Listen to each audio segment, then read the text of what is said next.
एक ने कहा कि सांसद वो पहले बन गए थे, नेता अब बने हैं। एक बात और कही गई क्षेत्र के दौरे में, बोले बताओ हमारे चौधरी साहब इतने बड़े नेता थे, इतने बंगले हैं दिल्ली में, एक बंगला अगर बना रहता तो मोदी जी का क्या चला जाता। चौधरी साहब और उनके परिवार के अलावा किसी को भनक नहीं लगती कि ये कब किससे गठबंधन करेंगे, और अपने तर्क के एवज में वो एक लंबी सूची गिना देते हैं। ये जो विधानसभा के चुनाव के नतीजे 10 मार्च को आने हैं, इसमें मेजॉरिटी से कुछ कम रहते हैं, तो बोले जयंत चौधरी सबसे पहले खड़े होंगे, जैसे दुष्यंत चौटाला हरियाणा में खड़े थे। 2007 से 9 के बीच ऐसा क्या हुआ कि सपा से वापस आप भाजपा के पाले में चले गए? इस तरह की भी लगातार जयंत जी खबरें आई कि आपके और अखिलेश जी की पार्टी यानी सपा के बीच भी खूब रस्साकशी चली। आपके समर्थक इसी बात पे आपसे खफा हैं, कह रहे हैं जयंत चौधरी अंगद की तरह पांव नहीं अड़ा रहे हैं गठबंधन में, पीछे हटते जा रहे हैं, टिकट उनको अच्छा ठीक है दे दो। मैं एक बड़ी तस्वीर दिखाना चाहता हूँ। मुजफ्फरनगर के राजनीतिक पंछियों ने कहा कि चौधरी अजीत सिंह हारे क्योंकि टिकैत परिवार खाप की आड़ लेके संजीव बालियान की तरफ चला गया। तो वंस एंड ऑल पूछ ही लो। लोगों ने कहा कि जयंत चौधरी को जब 2009 में लोकसभा चुनाव लड़ना था, उसके पहले उन्होंने भारत की नागरिकता ली, उसके पहले तक वो अमेरिका के नागरिक बने रहे। सत्य है। हमसे लोगों ने कहा कि वेस्टर्न यूपी का जाट हैंडपंप पे तो बटन दबाएगा, साइकिल पे नहीं जाएगा। जमघट में एक बार फिर से आपका स्वागत है। जमघट राजनीतिक चर्चा का वो मंच है जहां पर सत्ता के दावेदारों से आपके हिस्से के सवाल पूछे जाते हैं। जमघट के इस अंक में हमारे मेहमान हैं राष्ट्रीय लोकदल के राष्ट्रीय अध्यक्ष और पूर्व सांसद जयंत चौधरी जी।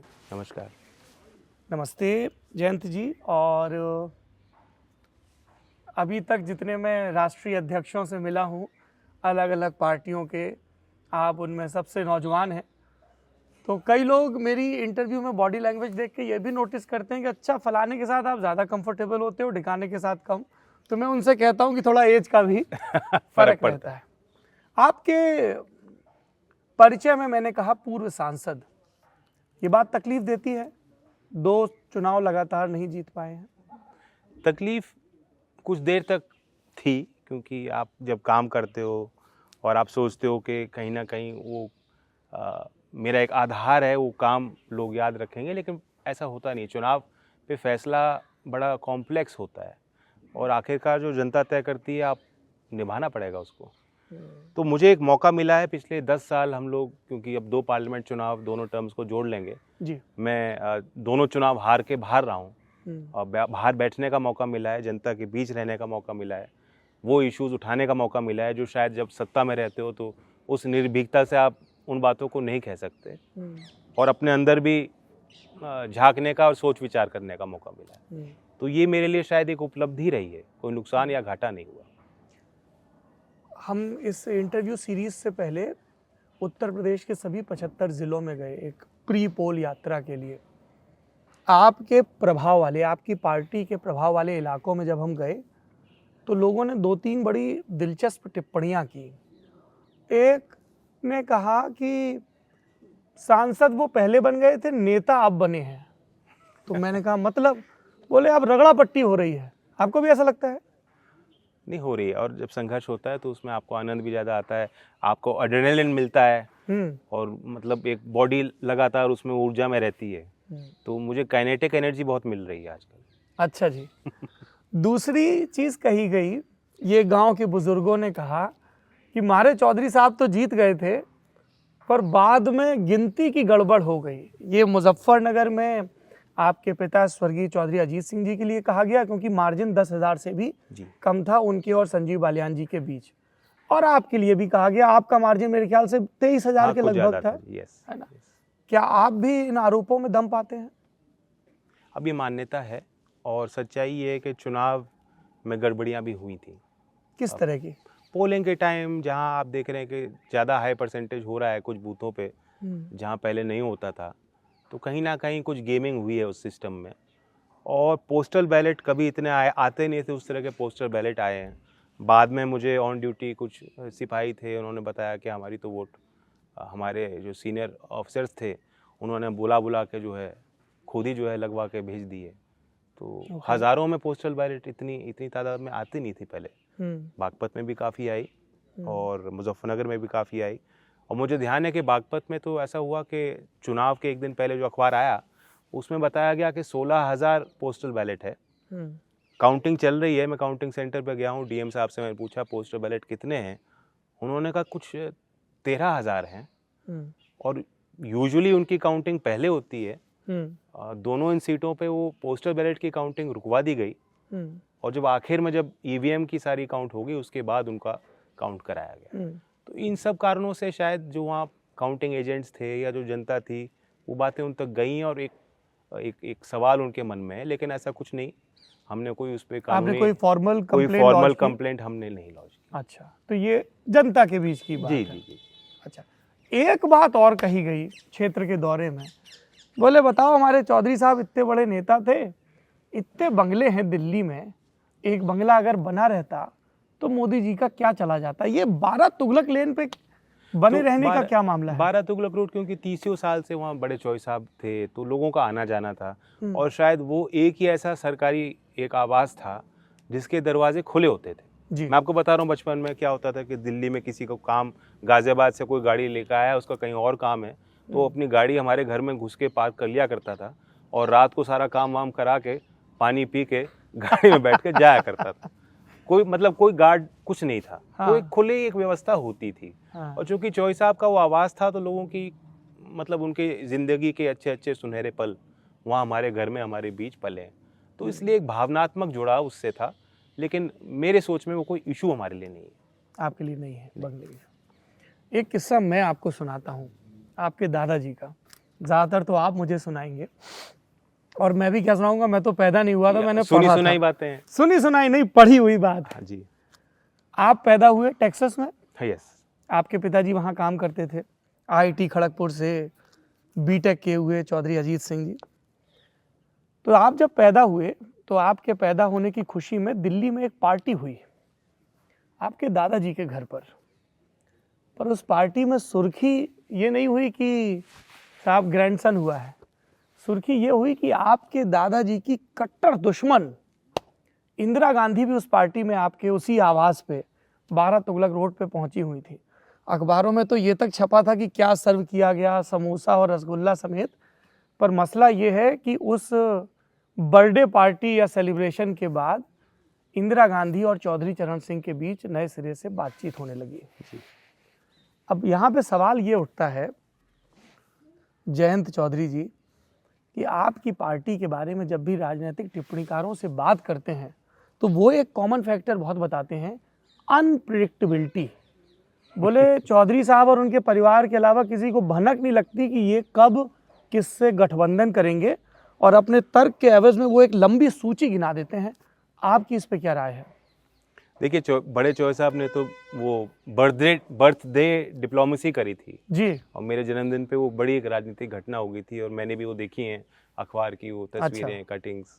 मुझे बताया गया था ना कि देखो तुम्हारे जन्मदिन पे इतना बड़ा जी, एक इवेंट हुआ था। राजनीति का अर्थ ही है अनप्रिडिक्टेबल, क्योंकि आप प्रिडिक्ट कुछ नहीं कर सकते। जी, जनता क्या करेगी, क्या मतदान करेगी, ठीक है, कुछ मुद्दे हैं जिनको लेके हम चल सकते हैं या मानते हैं कि इन मुद्दों की एक मान्यता है, लोग इन चीज़ों से जुड़ रहे हैं हमारे साथ, लेकिन यू कैन नॉट प्रिडिक्ट। लेकिन पार्टीज का अपना एक स्टैंड होता है। ओके, पार्टियों का क्योंकि एक मूल एक विचारधारा होती है, एक आइडिया होता है, एक पहचान होती है, इसीलिए वो संगठन बनाया गया। ओके, पार्टी एक राजनीतिक संगठन इसलिए बनाया गया है कि आप कुछ करना चाहते हो और आप वहाँ तक पहुँचने के लिए आपने एक पथ है, एक रास्ता है जो आप कम्युनिकेट करते हैं, उस बारे में लोगों को पता है।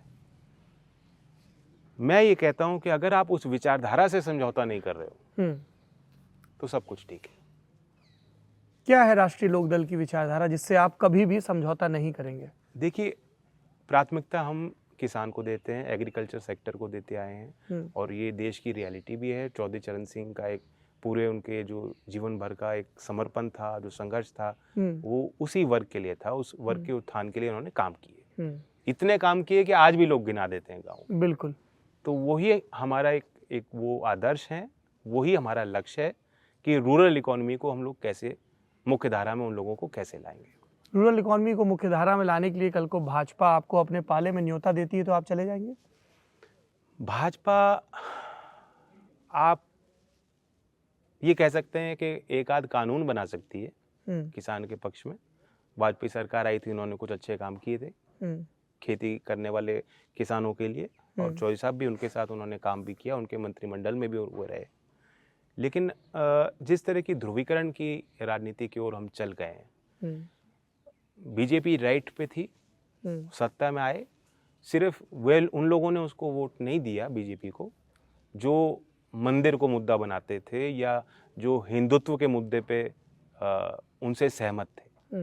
बहुत से लोग, मध्यम वर्ग का आदमी, आर्थिक तंगी थी, एक प्रचार था कि भ्रष्टाचार है, और उस आर्थिक तंगी के कारण हर एक आदमी सोचने को मजबूर हुआ, और विकल्प उन्हें, क्योंकि 2 टर्म यूपीए के हो गए थे, बीजेपी नजर आई। सत्ता में आने के बाद जिस तरह से वो राइट से भी और अल्ट्रा राइट हो गए हैं, अब आप उसे फ्रिंज नहीं कह सकते। उस फ्रिंज को, यानी जो बिल्कुल बाहरी जो एक तबका था, जो बिल्कुल ही ऐसे विचार, क्रांतिकारी विचार थे जो मुख्यधारा में नहीं थे, उसको मुख्यधारा में ले आए। मुझे तो नहीं याद कि बीजेपी के जो दूसरा टर्म आ गया, इन वर्षों से पहले कभी इतनी घटनाएं होती थी कि राह चलते किसी भी आदमी को मॉब ने उठा के मार दिया, सिर्फ इस शक पे कि जो गाय उसकी गाय है, वो किसान भी हो सकता है, उसी गाय को वो लेकर जा रहा होगा, इस शक पे कि ये कहीं ना कहीं वो कैटल ट्रेड में है। आप क्या खाओगे, क्या पहनोगे, कपड़ों से पहचान होगी, ये बयान एक प्रधानमंत्री के हैं। तो इस तरह की जो राजनीति हुई है, मैं नहीं मानता कि आप कितने कानून बना लो, घोषणा कर लो, जब तक अमन चैन नहीं होगा, अगर आप उसी से खिलवाड़ कर दोगे तो देश को तो आप हिस्से में बांट ही रहे हो। तो इसलिए वो चीज़ सब चीज़ों को ट्रम्प कर देती है। अगर बीजेपी और सेंटर में आती तो मैं ही नहीं, बहुत से लोग ऐसे थे जो इस पे सोच सकते थे, लेकिन आज सच्चाई ये है कि बीजेपी अपने अलायंस पार्टनर को संभाल नहीं पा रही। अकाली दल छोड़ गया, शिवसेना छोड़ गया, ऐसी पार्टियां जिन्होंने हमेशा बीजेपी के साथ वो रहे, क्या कारण है कि आज वो बीजेपी के साथ काम नहीं करना चाहते? मुझे आपके कई आलोचकों ने इस इंटरव्यू के पहले ये कहा कि आप स्पेसिफिकली जयंत चौधरी से ये पूछिएगा कि क्या वो कभी भाजपा के साथ नहीं जाएंगे। उन्होंने कहा कि मान लीजिए फॉर आर्ग्यूमेंट सेक, ये जो विधानसभा के चुनाव के नतीजे 10 मार्च को आने हैं, इसमें मेजॉरिटी से कुछ कम रहते हैं, तो बोले जयंत चौधरी सबसे पहले खड़े होंगे, जैसे दुष्यंत चौटाला हरियाणा में खड़े थे। इस तरह के अंदेशे क्यों जताए जाते हैं आपके बारे में? छोटी पार्टियां समझौता करती हैं, ये रियलिटी है। जो अगर आप पूरे प्रदेश में अगर चुनाव नहीं लड़ रहे और प्रदेश में सरकार बननी है जी, तो रियल पॉलिटिक्स ये कहती है कि आप कुछ ऐसा निर्णय लो कि दोबारा चुनाव जनता को फेस ना करना पड़े, क्योंकि वो फिर एक तरह से एक मैच्योर डेमोक्रेसी की एक पहचान है कि आप अंडरस्टैंडिंग बनाएं। सब चीज़ों पे सहमति नहीं होती, लेकिन कुछ ना कुछ कोर वैल्यूज़ शेयर होने चाहिए। मैं आपको यही कह रहा हूँ कि आज की जो मॉडर्न भाजपा है, उसके जो मूल सिद्धांत हैं या जिस विषय को लेके वो काम कर रही है, आगे बढ़ रही है, उनसे हमारा मेल ही नहीं है। तो हमारा आधार ही क्या होगा? गठबंधन का क्या आधार होगा हमारा?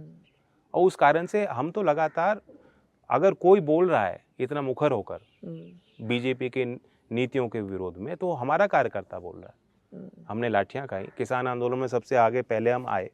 बहुत लोग सोच सकते थे कि भाई चुप रहो, क्या पता क्या परिस्थिति बन जाए, क्या पता क्या समझौते करने पड़े, लेकिन हम खुल के बोल रहे हैं। तो अगर हम आज खुल के बोल रहे हैं तो हम कल कौन सी पट्टी लग जाएगी मुंह पे?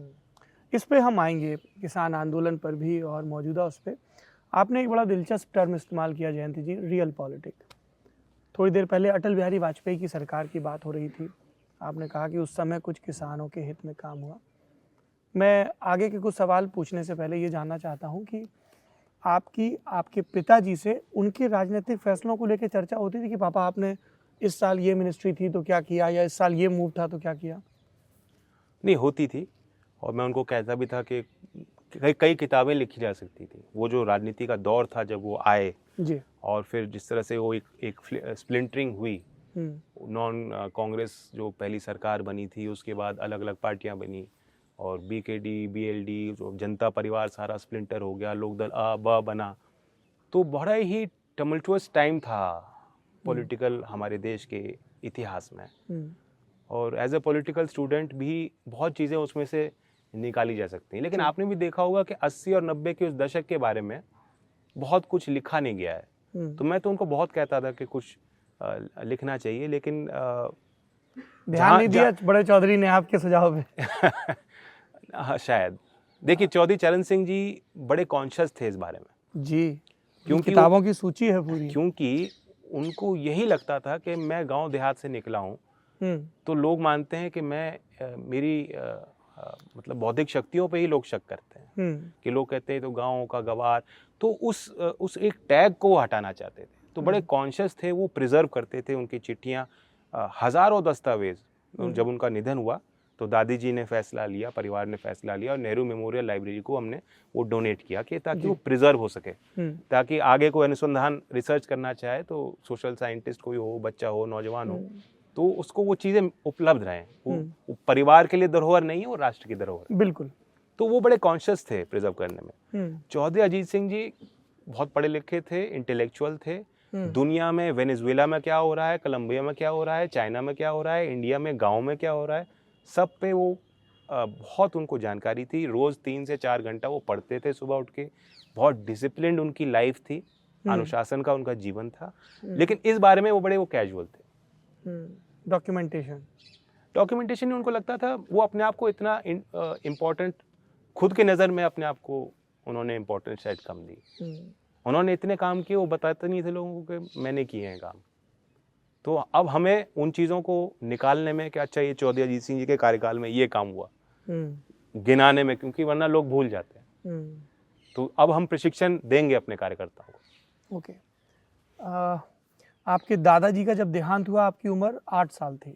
जी जी। कोई उनकी स्मृति है आपको? हाँ जी, बिल्कुल याद है। वो तुगलक रोड की चीज़ें मुझे याद हैं। वो आप पूछ रहे थे तुगलक रोड से क्या लगाव है, क्योंकि हम सबका बचपन वहाँ गया।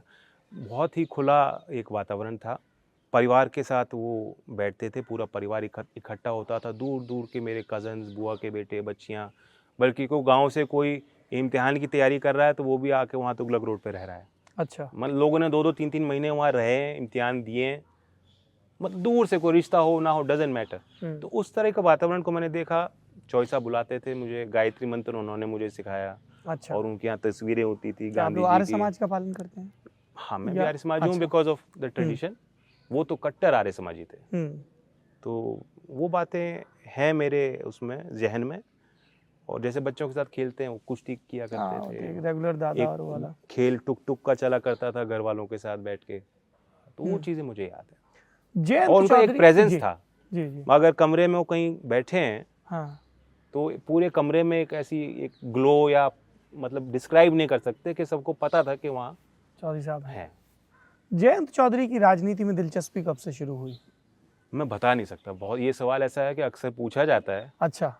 बट मैं बता नहीं सकता, क्योंकि शायद कहीं शुरुआत से ही कुछ ना कुछ एक रुचि रही होगी, या एक इच्छा रही होगी कि इस काम में बारीकी में जाके घुसना है। ये नहीं था कि आप चुनाव लड़ना सब कुछ नहीं होता। ये कोई नहीं सोचता। कैंपेन का हिस्सा आप क्या आपको एमपी बनना है, या एमएलए बनना है, या कोई मिनिस्टर, ये कुछ नहीं होता जी। बट उस सिस्टम का हिस्सा बनना है। ये कहीं ना कहीं बचपन से ही कुछ ना कुछ एक विचार इर्द गिर्द देख रहे थे। तो कैंपेनिंग का हिस्सा बनना कब से शुरू किया आपने? पिताजी के कैंपेन्स में हिस्सा लिया आपने? हाँ, लिया। 1996 में, शायद 96 में या 98 में एक बाई इलेक्शन था। 96 के बाद था, उन्होंने कांग्रेस से इस्तीफा देके नई पार्टी बनाई थी। एक बेगम लड़ी थी हमारा चुनाव, कैराना मुजफ्फरनगर, उस जी जी। तो उनके एक बाई इलेक्शन में मैं गया था, शायद पहला चुनाव था जिसमें मैं सक्रिय हुआ था। फिर 2002 के चुनाव में मैंने काफ़ी कैंपेनिंग की, विधानसभा के चुनाव। हाँ, और 2004 के फिर पार्लियामेंट के चुनाव में मैंने कैंपेनिंग की थी। और फिर 2009 का मैं चुनाव लड़ा था। ये 2002 के चुनाव का आप जिक्र कर रहे हैं।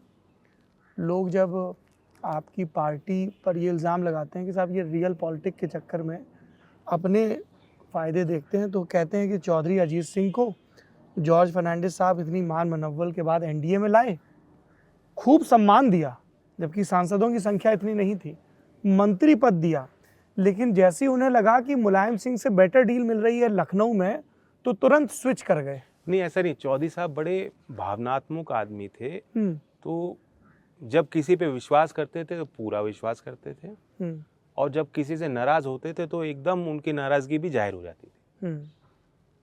अब मॉडर्न जनरेशन ज़्यादा कॉन्शियस है। मैं सोचता हूँ कि मेरा व्यवहार क्या हो, मैं खुद बता रहा हूँ आपको, सोच समझ के मैं बोलने की कोशिश करता हूँ। एक नेचुरल एक व्यवहार था उनका, कोई मुखौटा नहीं था।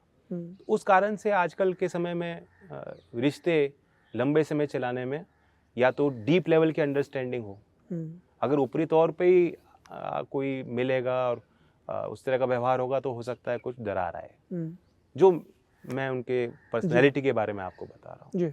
बट वो बहुत ही सच्चे और ईमानदार थे अपने रिश्तों को निभाने में। बीजेपी की 2002 के चुनाव में, मतलब उस सरकार में जो साजिश सरकार, हम भी उसमें शामिल थे, उसमें कुछ खटाई पैदा हुई थी रिश्तों में। चौई साहब गए थे तेलंगाना जी, और केसीआर जी के एक कार्यक्रम में वो शामिल हुए थे, और जो मेरी उनसे बातचीत हुई है, जो मुझे पता लगा, तो हेलीकॉप्टर पर लैंड आया, फिर पीएमओ से उनको फ़ोन आया कि आपका मंत्रालय बदलना चाहते हैं, तो फिर चौई साहब ने कहा कि फिर आई विल रिज़ाइन। तो इस तरह की कोई बात हुई थी। बाकी जो उस समय सरकार में शामिल थे सीनियर लीडर्स हैं, राजनाथ सिंह जी हैं और लोग हैं, उनको भी शायद ज़्यादा जानकारी होगी। अच्छा, उसके बाद समाजवादी पार्टी के साथ आपका अलायंस होता है, जैसे अभी 2022 के चुनाव में है। यस। लेकिन मुलायम सिंह जी तब सीएम थे। मुलायम सिंह जी सीएम बनते हैं, आपकी पार्टी शामिल होती है सरकार में, अनुराधा चौधरी जी मंत्री बनती हैं। अच्छा, ये भी कहा गया, देखिए ध्यान आया कि अनुराधा चौधरी से आपकी बिल्कुल भी नहीं बनती थी, और ये भी कहा गया कि जितने ये पुराने नेता थे उन सबको जयंत चौधरी ने किनारे लगा दिया। ऐसा कुछ नहीं है। पुराने लोगों का अनुभव होता है, तो उनको तो आप जितना उनसे काम लें। हम लोग युवा हैं, बट हम लोग बिना उनके कुछ कर नहीं सकते जी। तो I do rely on senior leaders जो पार्टी में जो हैं। अच्छा, तो 2007 से 9 के बीच ऐसा क्या हुआ कि सपा से वापस आप भाजपा के पाले में चले गए? उस साझी सरकार में भी कुछ मुश्किलें आई थी, कुछ चीज़ें हुई थी ऐसी जो शायद अब चर्चा का विषय ना हो। नहीं, समर्थक जानना चाहेंगे, क्योंकि चौक चौराहों पे तो उनको डिफेंड करना पड़ता है, चौधरी साहब को। समर्थकों को पता है जी। और हमसे ज़्यादा समझौते करने और बदलने में, आप देखो बड़ी पार्टियां हैं, उन पे आप कहिए ना, बीजेपी क्यों समझौता करती है और बिगाड़ती है। तो ये तो एक है ही कि समझौता तो पार्टीज करती हैं, अंडरस्टैंडिंग आपस में तालमेल बनाती हैं, और सोल्यूशन ओरिएंटेड पॉलिटिक्स तो कहती है कि हम लोग ये कोई युद्ध नहीं है, हम सब एक देश के फ्लेक्सिबिलिटी रखें, एक दूसरे का सम्मान करें। तो 2009 में आप पहला चुनाव लड़ते हैं, बीजेपी के साथ गठबंधन में सांसद बनते हैं। मकसद था एलके आडवाणी के नाम के आगे से पीएम इन वेटिंग में इन वेटिंग हटाना। आपकी बात होती है आडवाणी जी से? लास्ट टाइम कब बात हुई? नहीं, वो चौई साहब के 23 दिसंबर के कार्यक्रम में, वो हर वर्ष जो तस्वीर लगी है सेंट्रल हॉल में जी, उसमें वो आते हैं। वो भी बहुत डिसिप्लिन्ड पार्लियामेंटेरियन रहे हैं, लाइफ लॉन्ग। मैंने देखा है, जब मैं भी पार्लियामेंट में होता था, बहुत लोग पूरे डिबेट्स को सुबह से शाम तक बैठ के नहीं सुनते थे, बट वो उस डिसिप्लिन को उन्होंने हमेशा मेंटेन किया। बट वो सीनियर लीडर हैं, ऐसा नहीं है कि मैं फ़ोन करके उनसे बात कर रहा हूँ या मशवरा कर रहा हूँ। लेकिन एक फ़ोन है जिसके बारे में ज़्यादा बात नहीं हुई है। 2014 के पहले चौधरी अजीत सिंह के पास वो फ़ोन आया था भाजपा के खेमे से। क्या आपको गठबंधन में शामिल होने का प्रस्ताव था? नहीं, मुझे ऐसी जानकारी नहीं।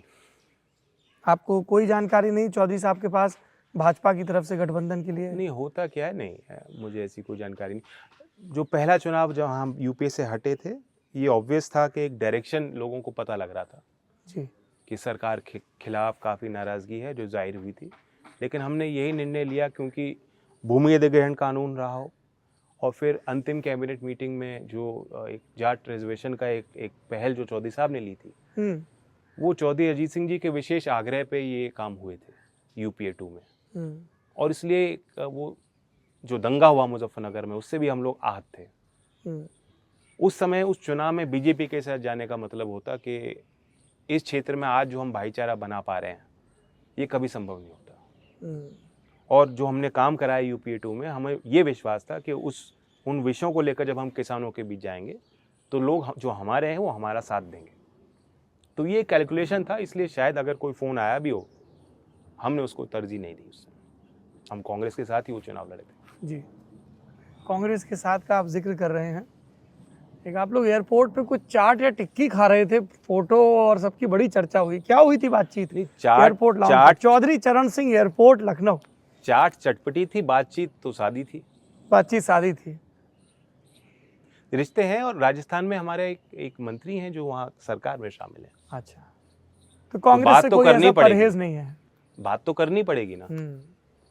क्या इस तरह की कोशिशें हुई इस बार भी कि सपा रालोद के गठबंधन में कांग्रेस भी यूपी में शामिल हो जाए 2017 में जैसे शामिल हुए थे कांग्रेस और सपा?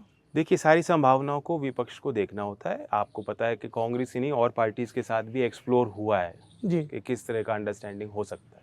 लेकिन अंत में जो व्यवहारिक गठबंधन है, जो जिताऊ गठबंधन है, जो जीत सकता है, जिस पे जनता का विश्वास है, जिसके ग्रास रूट्स पे ताकत है, जिनके कार्यकर्ता लगातार 5 साल जिन्होंने काम किया है, संघर्ष किया है, उन पार्टियों में आपस में तालमेल बन पाया। आपको लग रहा है कांग्रेस ने संघर्ष नहीं किया? मैं तो खुल के कह रहा हूँ नहीं किया। आई डोंट नो कि कांग्रेस के पार्टी का क्या कार्यक्रम चला है 5 साल में, कि उन संगठन को उन्होंने काम दिया हो, कभी ज्ञापन दिया हो, कभी धरना दिया हो किसान की समस्या पे, बिजली की समस्या पे। तो वो जिस तरह का एक्टिविज्म होना चाहिए यूपी में नहीं है, उनका प्रेजेंस नहीं है ऑन ग्राउंड। इसलिए आप लोग कम सीटें ऑफर कर रहे थे और वो राजी नहीं हुए? नहीं, ऐसी कोई बात नहीं, सीटों तक बात नहीं पहुंची मेरे संज्ञान में। चंद्रशेखर आज़ाद, आज़ाद समाज पार्टी काशीराम के अध्यक्ष, उनसे तो बात चल रही थी ना? उनसे बात हुई है अखिलेश जी की, अखिलेश जी की उनकी बात हुई है, और अखिलेश जी ने काफ़ी खुल के बताया भी है। उन्होंने तो पीसी में बताया। पश्चिमी यूपी में कोई नया गठजोड़ साझेदार आए और जयंत चौधरी चर्चा में शामिल ना हो तो ये यूपी की जनता को स्वीकार हजम नहीं होगा। नहीं, बात हुई थी क्योंकि कुछ हमारा और सपा के बीच में कोई चीज़ें तय हुई थी, सीटों को लेकर भी तय हुई थी, और उन्होंने पहले मुझसे पूछा कि अगर ये भी हम इनको शामिल करेंगे जी तो उसका क्या समीकरण बनेगा और क्या ये सीट आप दे सकते हैं। तो हमने उस बात को स्वीकारा था, और ये बात खुद अखिलेश जी कह चुके हैं, पब्लिक डोमेन में है। तो ये तो सबको पता है कि हम भी चाहते थे कि एक बड़ा एक रेनबो कोलिशन बने, लेकिन ये एक होता है, मजबूरियां होती हैं। जो संगठन अपना देख रहे हैं, जो पार्टी अपनी चला रहे हैं, उनको अपना देखना होता है कि हम अपने संगठन को कैसे खड़ा करेंगे। इस तरह की भी लगातार जयंत जी खबरें आई कि आपके और अखिलेश जी की पार्टी यानी सपा के बीच भी खूब रस्साकशी चली। इनिशियली आपने 50 की लिस्ट दी, 48 की दी, फिर वो आते आते 33, लेकिन 33 में भी हमें बताया गया 5 कैंडिडेट ऐसे हैं जो दरअसल सपा के कैंडिडेट हैं और आपके कोटे से गिन लिए गए हैं। नहीं, देखिए, ऐसा होता नहीं है। जो उम्मीदवार जो आपके सिंबल पे लड़ रहा है तो पार्टी ज्वाइन करके सिंबल पे लड़ता है जी, तो लंबे समय तक वो पार्टी में रहेंगे, हमारे कार्यकर्ताओं को तरजीह देंगे। और जब हम लोग साझे हैं, एक ही टीम के सदस्य हैं। अब क्रिकेट टीम में कोई खिलाड़ी आपस में उनका कंपटीशन होगा कि कौन जो है अपनी संख्या उस टीम में बना पाएगा, लेकिन जब टीम में शामिल हो जाते हैं तो सबको एक में होके ही खेलना है। तो हमें भी आपस में ये कोई सवाल नहीं रहा कि अब सिंबल कितने आपको मिले कितने उनको मिले। 403 सीटें हैं, या तो हम 403 सीट पे फेल होंगे या 403 सीट पे हम लोग कामयाब होंगे और अपनी सरकार बनाएंगे। आप अपने मेरठ के समर्थकों को ये बात समझाने में कामयाब हुए हैं? हो गए हैं हमारे लोग थोड़ा ज़्यादा, क्योंकि देखिए ज़्यादा हमारे यहाँ खुला संवाद होता है जी, और समझाने भी पड़ते हैं, लेकिन समझ में आती है लोग। गन्ना और डंडा लेके सड़क पे उतर आते हैं। नहीं, हाँ ठीक है, चौधराहट है उनकी, हाँ जी, वो कायम रहनी चाहिए। अच्छा, आपने चौधराहट का जिक्र किया जयंत जी। कई लोगों ने ये बात कही कि एक डोमिनेंट पेजेंट कास्ट के अगेंस्ट भी पोलराइजेशन होता है। हमने कई गांवों में देखा कि जब हम गांव में दाखिल हुए, जाट समाज के लोगों से बात की, चौधरियों से और सब लोगों से, तो वो एक टोन में बात कर रहे थे। उसी गांव में जब हम भीतर दाखिल हुए, हमने कश्यप समाज के लोगों से बात की, वाल्मीकि समाज के लोगों से बात की, तो वो दूसरी टोन में बात कर रहे थे। रालोद पर ये एक इल्ज़ाम लगातार लगता आया है कि चौधरी चरण सिंह जब थे तब ये पिछड़ों की, किसानों की, कमेरों की पार्टी थी। मुझे आपका हालिया ट्वीट भी ध्यान है जिसमें किसी ने ये समीकरण जाट मुस्लिम का बताया तो आपने काउंटर किया। वो रिटायर्ड IPS हैं उनके उस पर ये बात लगातार कही गई कि साहब चौधरी साहब थे तो अजगर फार्मूला, मजगर फार्मूला, और वो सिर्फ वेस्टर्न यूपी के नेता नहीं थे, जी, बागपत के छपरौली के नेता नहीं थे, हरियाणा में भी चुनाव लड़वाते थे, बिहार में भी लड़वाते थे।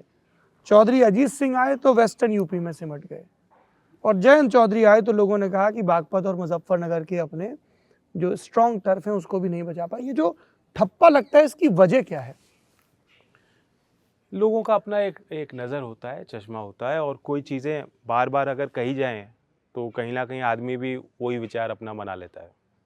तो ये हमारे बारे में शायद बार बार कहा जाता है। मैं तो थक जाता हूँ, आपको पता है, आपने मेरे इंटरव्यूज भी देखे होंगे कि वो माइक डालते हैं मेरे चेहरे पे और कहते हैं जाट क्या करेगा, जाट क्या करेगा, जाट क्या करेगा। तो मुझे तो वो बात बुरी लगती है, मुझे तो वो बात अटपटी अजीब सी लगती है। हाँ। लेकिन अब ये होता है, ये टैग हम पे लगाया गया है। क्या कर रहे हैं आप इस टैग को दूर करने के लिए? क्योंकि पॉलिटिक्स में परसेप्शन भी बड़ा महत्वपूर्ण है। तो हमने 2 कार्यक्रम चलाए जी, एक संदेश देने के लिए और निचले स्तर पे, ताकि हमारा कार्यकर्ता उस वर्ग में जाए जो आज हमारे साथ सामाजिक हिसाब से जुड़ा हुआ है, राजनीतिक हिसाब से कहीं ना कहीं कोई दूरियां आई हैं। एक बहुजन उदय अभियान जी, जिसके अंतर्गत हमने कहा अपने कार्यकर्ताओं को कि जो भी वंचित समाज है, जो गरीब कमजोर वर्ग है, आप पूरा रविवार उनके बीच जाएंगे। अच्छा, ये पार्टी के पदाधिकारियों को निर्देश दिया? हाँ, आप कोई राजनीतिक मंच बनाए, भाषण दें, नहीं, आप जाएंगे, उनकी बात सुनेंगे, संगठन का विस्तार, उन बूथ का निर्माण वहां करेंगे जहां सबसे कमजोर हमारे बूथ रहे हैं। तो ये हमने काम उनको दिया। सेकंड, हमने भाईचारा जिंदाबाद का प्रोग्राम चलाया। अच्छा। अब आप सोचिए, किसी भी पॉलिटिकल पार्टी ने वो करते हैं तो कोई सम्मेलन रखेंगे, बीजेपी तो जातियों के नाम पे प्रोग्राम कर रही है, हमारे कार्यक्रम का नाम था भाईचारा जिंदाबाद।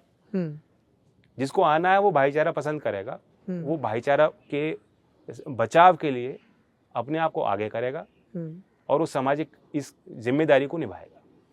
और ये हमने गांव देहात में कई कार्यक्रम किए, 50 ऐसी मीटिंग करी गांव देहात में, जहां मुस्लिम्स भी बैठे, हिंदू बैठे, सिख बैठे, अलग जाति के लोग बैठे, वही लोग, उन्होंने ही मंच संभाला, भाईचारे के थीम पे उन्होंने अच्छी अच्छी बातें बताई। तो एक वातावरण बनता है जब आपस में कोई साथ बैठते हैं, बात सुनते हैं, साथ चलते हैं, तो उसका प्रभाव पड़ता है। तो ये पॉलिटिकल प्रोग्राम 2 हमने ऐसे दिए ताकि एक परंपरागत जो हम पे एक इल्जाम लगता है या कोशिश होती है हमें समेटने की, हम उसका मुकाबला करें। अच्छा, कि इन सब मुकाबलों के बीच में एक चीज़ पे और खूब बात हुई कि एक और परिवार है, उसी इलाके से आता है, मुजफ्फरनगर वाले इलाके से, किसानों की राजनीति में लंबे वक्त से मुब्तला है। तो कहा गया कि या तो चौधरी चरण सिंह हुए या चौधरी महेंद्र सिंह टिकैत हुए। चौधरी महेंद्र सिंह टिकैत ने अपने आप को हमेशा गैर राजनीतिक रखा, हालांकि जो वो बिल्ला पर्ची बांटते हैं आज भी उस संगठन के, उसमें ये ऊपर लिखा होता है। लेकिन लोगों ने कहा कि महेंद्र सिंह टिकैत जी के परिवार में उनके जो वारिस हैं, उनकी तो खूब राजनीतिक महत्वाकांक्षाएं रही, खासतौर पर राकेश टिकैत जी के लिए कहा जाता है वो चुनाव भी लड़े। क्या वो इस चुनाव में आपके साथ हैं? देखिए, चुनाव लड़े, कोई ऐसी कोई रोक तो होती नहीं है कि आप चुनाव नहीं लड़ सकते जी। और गैर राजनीतिक इस देश में कोई, मुझे लगता है, बच्चा भी पैदा नहीं होता है। तो वो क्यों लिखते हैं फिर अपने उस परिचय पत्र पे, मेंबरशिप पे? वो उनका एक वो है तरीका के लोग, अलग विचार के लोग भी हमारे साथ काम करें, किसान के विषय पे काम करें, भले वोट कहीं और देते हो, लेकिन किसान को तो एक लॉबी चाहिए ना, किसान की लॉबी कमजोर है। प्रेशर ग्रुप, जी, प्रेशर ग्रुप के पॉलिटिकल सिस्टम के बाहर रह के पॉलिटिकल जो प्लेयर्स हैं अंदर, उन पे हम दबाव बनाएं, तो वो उस लिहाज से गलत नहीं है। लेकिन सच्चाई ये है कि सबकी कुछ ना कुछ एक धारणाएं होती हैं। जो मतदान करता है वोटर, वो भी तो पॉलिटिकल है, वो भी कुछ सोच समझ के मतदान करता है। और पॉलिटिक्स कोई गंदा शब्द नहीं है कि हम लोग उससे कब तक बचते हैं। बिल्कुल नहीं है जी, सबको आना चाहिए इसमें। जी बिल्कुल। हमारे उनके रिश्ते बहुत अच्छे हैं। अच्छा। और जब कहीं कोई ऐसा संकट आता है तो हम एक दूसरे का साथ देते हैं। और बल्कि सिसौली की एक अपनी एक वो है, पहचान है हमारे पूरे पश्चिम यूपी में, लोग जानते हैं, मानते हैं। और अगर कहीं मुजफ्फरनगर में कोई ऐसी घटना या वारदात होती है जहां समाज को एकत्रित होना है या कोई संदेश देना होता है, तो वहाँ किसान भवन सिसौली में है, वहाँ होता है। ऐतिहासिक जगह है वो। जी जी जी, हम लोग भी जाते हैं वहाँ। जी बिल्कुल। 2019 में लेकिन उन्होंने साथ नहीं दिया आपका। मुजफ्फरनगर के राजनीतिक पंछियों ने कहा कि चौधरी अजीत सिंह हारे, क्योंकि टिकैत परिवार खाप की आड़ लेके संजीव बालियान की तरफ चला गया। आपके पास भी ये फीडबैक आया ही होगा। नहीं है, और उन्होंने भी खुला कहा है, उन्होंने मंच पे इस बात को कहा है जी। इस बात से कोई गुरेज नहीं है, वो उनका फैसला था, उन्होंने वोट किया। ये कोई ज़बरदस्ती तो होती नहीं, उनका मन था उस समय। लेकिन जब वो खुद कह रहे हैं कि बहुत बड़ा धोखा खाया है उन्होंने, खाया है जिन लोगों ने मतदान बीजेपी के पक्ष में, जिन्होंने भी किया मतदान, एक समय था जो वो हमारे साथ होते थे, वो चौधरी साहब के साथ होते थे, कोई ना कोई कारण रहे होंगे, कोई कमियां कमजोरियां हमारी रही होंगी कि हमसे दूर गए, लेकिन अब वो फिर लौट रहे हैं। टिकैत परिवार आपका समर्थन कर रहा है इस चुनाव में? गैर राजनीतिक तरीके से। गैर राजनीतिक, क्रिप्टिक आंसर।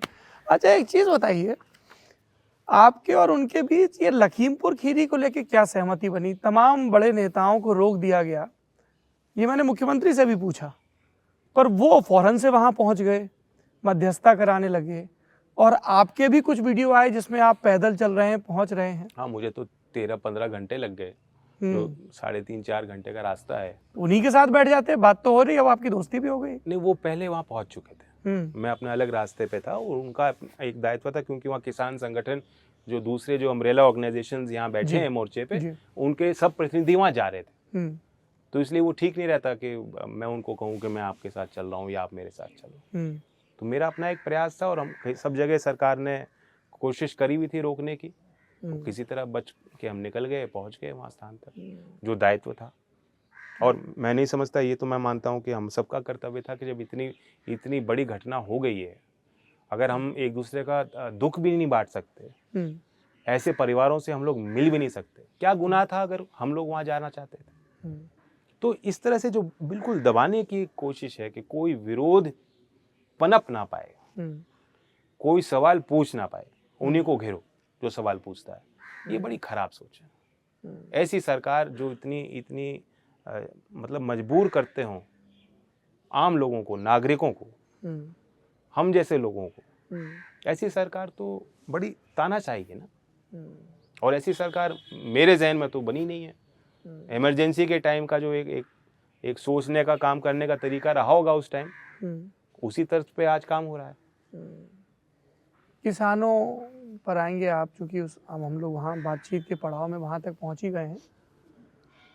दो तरह की थ्योरी सुनने में आती हैं जयंत जी। एक थ्योरी ये है कि गाजीपुर का मोर्चा कमज़ोर पड़ रहा था, नंद किशोर गुर्जर ने आके कुछ कुछ बोला, अस्मिता की बात आ गई, और राष्ट्रीय लोकदल ने अपनी पूरी ताकत लगा दी और इस मोर्चे को भी और इस आंदोलन को भी नए सिरे से खड़ा कर दिया। Theory number 1। और थ्योरी नंबर 2 ये कि जयंत चौधरी को लगा कि ऐसे ही चलता रहा तो मुझसे बड़ा नेता तो राकेश टिकैत बन जाएगा, इसलिए दखल जरूरी है। लेकिन राकेश जी तो गैर राजनीतिक हैं। थ्योरी नंबर 1 ही है, और मुद्दा भी था।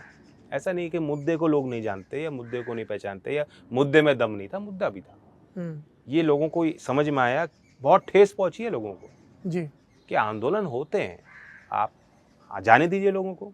इस तरह की रोक टोक किस सरकार ने करी? कभी कोई किसान ट्रैक्टर लेके आ ही नहीं सकता दिल्ली। बोट क्लब की रैली आपको याद होगी चौधरी चरण सिंह जी की, मतलब आपने मेरे जन्मदिन का जिक्र किया, और वो एक ऐसी नाराजगी प्रदर्शन रैली, हाँ, मुरारजी भाई से तो हमेशा रहा। महेंद्र टिकैत जी ने यहाँ बोट क्लब पे जमा, उसके बाद से ही प्रतिबंध लग गया बोट क्लब की रैलियों पे। हाँ, लेकिन कोई स्थान होना चाहिए जहाँ नागरिक आके कुछ सवाल कर पाए। इन्होंने, सरकार ने जिस तरह के तार बिछाए, जिस तरह की लाठियां चलाई, हरियाणा में जब मूवमेंट शुरू हुआ, जिस तरह से उससे कुचलने की कोशिश की, हमारे यहाँ नाराजगी बढ़ती जा रही थी।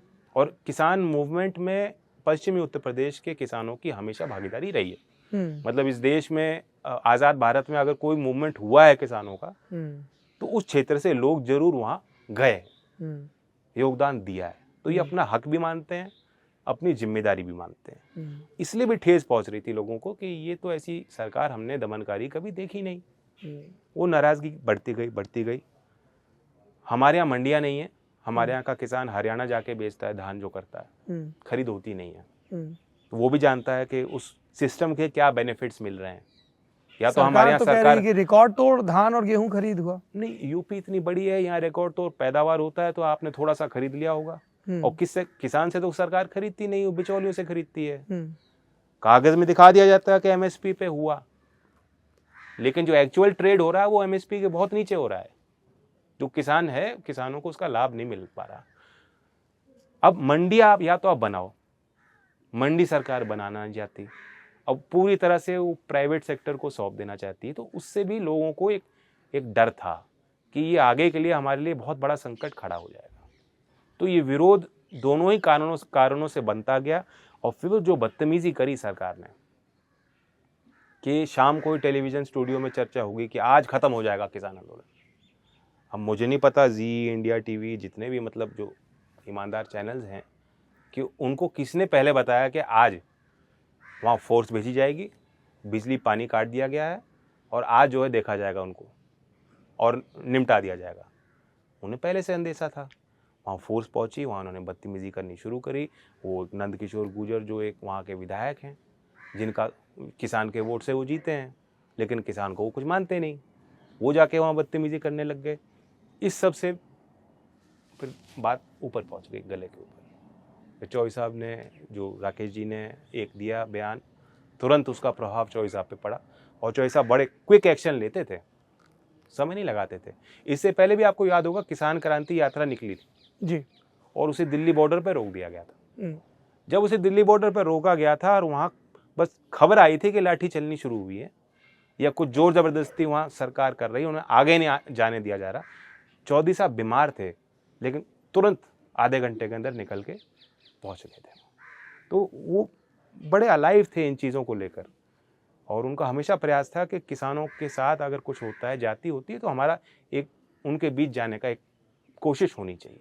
और वो जाते थे आंदोलनों में, हमेशा गए वो। तो जब चौधरी साहब को ये खबर आने लगी तो उन्होंने फ़ोन किया और राकेश जी को कहा उन्होंने कि चिंता मत करो बेटा, मैं साथ हूँ। तो उसके बाद फिर लोगों को दम पड़ा। ट्रैक्टर में, ट्रॉली में भर भर के लोग पूरा इंतज़ाम करके वहाँ डेरा डालने के हिसाब से जैसा होता है, राशन पानी अपना कंबल सब इंतज़ाम लेके बोरिया बिस्तरा बांध के लोग गांव-गांव से निकल पड़े और वहाँ ताकत मिली। अच्छा, किसानों, आप बार बार अपने भाषणों में ये कहते हैं कि हमारी तो किसानों की, कमेरों की पार्टी है, जिक्र भी हो रहा था। आपके मैनिफेस्टो पे मैं कुछ चर्चा करना चाहता हूँ, जो आपने लखनऊ में जिसका ऐलान किया और किसानों के लिए आपने कई प्रॉमिसेस किए, कुछ बताना चाहेंगे आप? खासतौर पे आई वॉज इंट्रीग्ड कि आलू में आप कैसे एमएसपी प्रॉमिस कर रहे हैं, कैसे होगा वो? लोकलाइज्ड आप प्रोक्योरमेंट करेंगे, जो सरकार करेगी, सरकार खरीदती है। ऐसा नहीं है कि सरकार सिर्फ धान और मतलब गेहूं खरीदने के लिए ही बनी है। आलू खरीदेगी, खरीद सकती है सरकार। और इसका सिस्टम करना आसान है, मुश्किल नहीं है जी। जो पूरा आपकी आगरा बेल्ट है और बाराबंकी है लखनऊ के समीप, जो आगरा के प्रोडक्शन सेंटर्स हैं, वहाँ प्रॉपर आप ग्रेडिंग और पैकिंग और प्रोक्योरमेंट कर सकते हैं। लोकलाइज प्रोक्योरमेंट हो और लोकलाइज ही आप उसको डिसेंट्रलाइज तरीके से आप राशन में उनको जोड़ सकते हैं। तो हमने बहुत उसको स्टडी करके, ऐसा नहीं है कि हमने, थोड़ा मैं इसीलिए इस पे विस्तार से जानना जो एग्री एक्सपर्ट्स हैं और जो फूड पॉलिसी के एक्सपर्ट्स हैं, उनके साथ हमने एक अलग इंटरेक्शन किया था। तो उनका सुझाव था कि आप मोटा अनाज भी जोड़िए इसमें, कि जिसकी पैदावार है उत्तर प्रदेश में, बुंदेलखंड में, हमारे क्षेत्र में भी। अगर आप मोटा अनाज जोड़ेंगे तो एक तो आपका न्यूट्रिशनल वैल्यू बढ़ जाएगी, बिल्कुल। और ये जो है गोदाम भरे पड़े हैं, एफसीआई की हालत ख़राब है, खस्ता है, और कर्ज में भी वो डूब रहा है और प्रोक्योरमेंट हो नहीं पा रही किसानों से। इतनी ज़्यादा बम्पर क्रॉप और पैदावार आ रही है धान की, गेहूं की, तो कहीं ना कहीं एक मल्टी क्रॉपिंग की तरफ भी हम लोगों को प्रेरित करेंगे। अच्छा, you saying this is feasible? क्योंकि मुझे जब आप ये बोल रहे थे तो मुझे चौधरी अजीत सिंह की बतौर केंद्रीय मंत्री टेबल की पहली पॉलिसी याद आ रही थी।